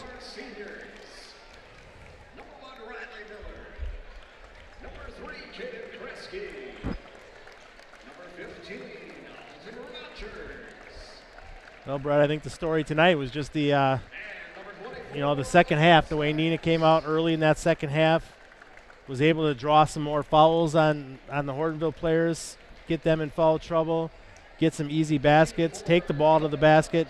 Neither team shot real well or even real often tonight from 3-point range. Right. Tonight was really a take the ball to the basket kind of game and get easy shots, and Neenah just got more of them and was able to make more shots. Those guys look drained down there. I'm just watching some of the Neenah guys walk off the court, Brett. Obviously they're excited, but there's not a whole lot of emotion down there. I think they're just drained from playing, from battling with an FEA team tonight. Yeah, it will be interesting. Like you said, Kaukauna will be well rested because it was a lopsided victory over Appleton West tonight, so you assume that a lot of those key players for Kaukauna got some rest and sat the bench a lot of that second half, I'm sure, where Neenah had to obviously exert a lot of energy, but they're still teenage kids. They'll go home, they'll hydrate, they'll get some rest, get up bright and early. They don't have to play till 7 o'clock. They'll be ready to go. Their legs will be good. Oh yeah, they play 3-4 games in a day, in the summertime. So they'll be ready to go for sure. But with the win tonight, Neenah now improves to 16-9, Brett, while Hortonville finishes the season at 17-8. Great season for the Polar Bears. Obviously, not the way they wanted it to end tonight, but they'll be disappointed for a while. But a really good season for Hortonville, and like you said, Neenah does what Neenah does. It gets to be the postseason, and they rise to the occasion, whether that's Lee Rubbis's coaching or what it is. But he's always got these kids ready to play when March rolls around. Well, yeah, trying to get to state for a 4th straight season. Haven't been done at Neenah since the 70s, of course. But again, a good win for the Rockets and a great season for the Polar Bears. Let me run down the scoring for the Rockets. I have Charles with 2, Fleece with 4, Caper with 11, Young with 15. And remember, he had that big sequence in the second half that kind of gave the Rockets some breathing room. Sort of took over the game for a stretch. Schultz with 15, Dawn with 8, Fleege with 2, Bell with 14. For the Polar Bears, I have Miller with 23, 18 coming in the first half. Joling with 24, 16 of that in the first half. Did I say Miller? 23 with 17 in the second half, yeah. Kresge with 2, Rogers with 4, Sweeney with 3, and Sipes with 4. And as Mike said, yeah, Hortonville finishes its season 17-8. A heck of a run for the Polar Bears. Went 11-7 in FEA play during the regular season. A season certainly to be proud of, and I'm sure they'll be very excited to get the next season underway. They got some key pieces coming back. Of course, they'll be led by Ethan Joling. But still, that's for next season. I'm sure. Little disappointed here to end it much sooner than the Polar Bears were hoping to do for sure. Neenah, by the way, 16-9 on the season now, and again the Rockets move on to take on 4th-ranked Kaukauna tomorrow night. WIAA Division I regional final. Tip-off is scheduled for 7 p.m. And as for us, again, one final plug for what we'll be doing tomorrow. We're back at it for a Division I girls basketball sectional final as 3rd-ranked Kimberly takes on top-ranked Pewaukee. Winner goes to next week's state tournament at the Resch Center up in Ashwaubenon. Live coverage from Hartford Union High School tips off at 2:45 p.m. And don't forget, you can always check out our previous Game of the Week live streams on our USA Today Network Wisconsin websites. Just go to the sports section and scroll down until you see the Watch Our Varsity Game of the Week Prep live streams link. Again, one final thank you to our sponsors, Cellcom, Piggly Wiggly, Cooney's Embroidery and Sportswear. Join Cellcom and get an extra line free, plus 2 phones on them. They're a Wisconsin-based business helping you stay connected. Visit cellcom.com/save for details. Piggly Wiggly is proud to support Wisconsin high school athletics. As your local grocery store, they're committed to making a difference in the community, both on and off the field. Shop local, shop the pig. And Cooney's, they have the skills and experience to customize your apparel and spread the word about your organization. Visit them online at Cooney's Embroidery and Sportswear.com. That was fun, Mike. It was. Great to be here. Great job by you guys as always. Always love having you with us, and you're more than welcome to hang out with us tomorrow. Hartford is only about an hour and 15-minute drive. No big deal. Take, Highway 41 and then the Slinger exit. Zip on over, and we're there. I'll let you know. We're trying to make it work, Rosie, but he's not budging. So, well, for Mike Sherry, for Jim Rosandick, and our entire crew with USA Today Network, let me try that again. And our entire crew with USA Today Network Wisconsin, this is Brett Christopherson saying so long from Hortonville High School. WIAA Division I Regional Semifinal is in the books. Neenah with the win, 71-62. Thanks for watching, everybody.